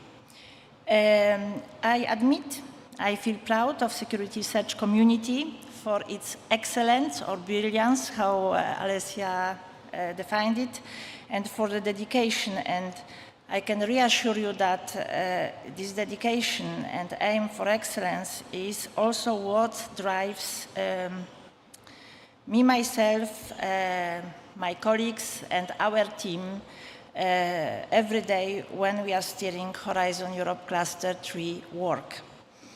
Last time, in the last security research event in 2023, we had the objective of connecting security innovation to the mega trends that are affecting the European Union, to climate change, hybrid threats, and new security paradigm. This year, the objective of this 25th edition was to explore how to boost security through EU-based innovation. And I think various discussions helped us to be closer to the solutions. Maybe in some cases we are very close, but not yet there. But also we identified issues that will require our future attention. Altogether, we covered a wide range of topics for which European Union security research activities can contribute, from border management to disaster resilience, from countering crime and terrorism to supply chains and critical infrastructure protection. I strongly believe, and I can reassure you, the critical spirit and critical discussion is the principle of this conference. Everybody who used it will be invited again, and we are waiting for this kind of discussion because it helps us to gather the best practices and to see what we have to do for the future. We personally took a lot of your wisdom and your practice and experience for the Commission to see how we can help steering, as it was requested, how we can facilitate reducing gaps between projects and market uptake. This is something which we had in our priorities as of a certain time already. We can also have inspiration from your discussions concerning our regulatory framework. So the best of this was that in all these discussions, you gave a lot of concrete examples that we can use for the future. We are living in challenging times that we all know, but thanks to research and innovation we can and we will be better prepared for emerging and future challenges in the security domain if we continue to work all together. Researchers, policymakers, security practitioners, industry, civil society, who are all represented in this event, and we really shaped the panels in a way to allow to have representatives of all of you in these panels. I hope that during these days you had found many opportunities for networking within and across the different groups of stakeholders, updating each other and on the latest EU policies and technological developments and on your work. Because one main asset of security research is its community. Therefore, for those who have not yet done so, do not hesitate to register yourself to the series newsletter, and do not hesitate to join us at the regular events of the series. We organize a lot of workshops, and this is exactly the place where the beginning meets the end, when the researchers and designers, those who create, they meet the end users and practitioners through academia and policymakers. These categories all are represented there. We do the meetings regularly. They are thematic. They are dedicated to different subjects that were discussed today. It is something which allows to bring these different categories together and to fill the gap which also was identified in today's discussions. Now, I would say I wanted to identify some, it's a short description because we do not have time. But I identified a number of reflections that appeared in mostly all of the panels in 2 days' discussions, which I think are worth to bring at the end of this meeting. The first one, there was a lot of discussions about innovation as such, about the definition, the scope, what does it mean, how it should be. I think that we all know it because mostly it is about the people who are innovators, designers, who create, who has this curiosity to find things, who have patience to work on the things, who have a kind of a not childish, but a child faith or trust in adventure spirit, in looking for solutions that nobody can imagine or nobody really in the adult's world think is possible to be done. And this is what you need for innovation and research. It's mentality, as it was said, it's a mindset. These were the buzzwords used by you.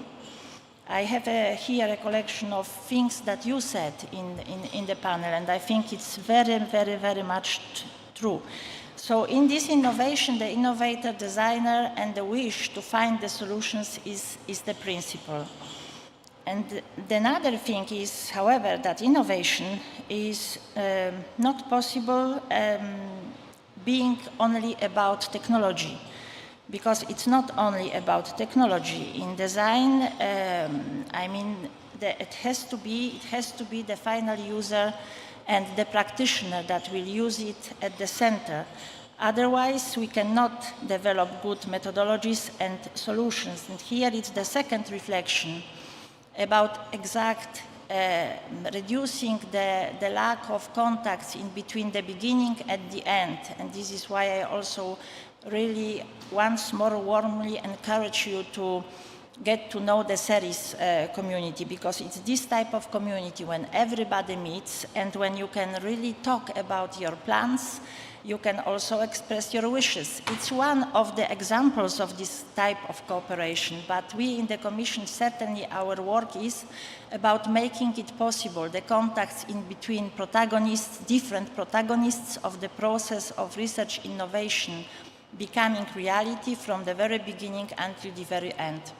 That the projects are useful for the practitioners. Practitioners can express their wish and they can formulate their constraints or their modalities, and that the researchers, they can understand it, but also that the researchers can continue to work on other parts which maybe in the future will be used by others or by the same end users. So it was about this famous discussion about knocking at the doors. Maybe once there should be an open door day or days for everybody to be able to connect, but it is about a constant regular connection and information which should be passing, and that would be the best way really to fine-tune what we have as resources and what we have as money.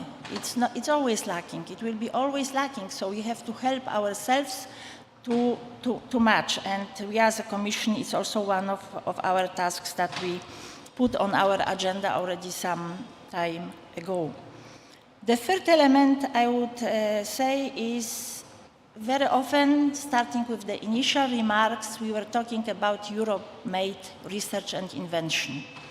It's not that we are out of globality. The global world is there, but in this global world we have to be resilient because of different decisions, different policy making, different situations.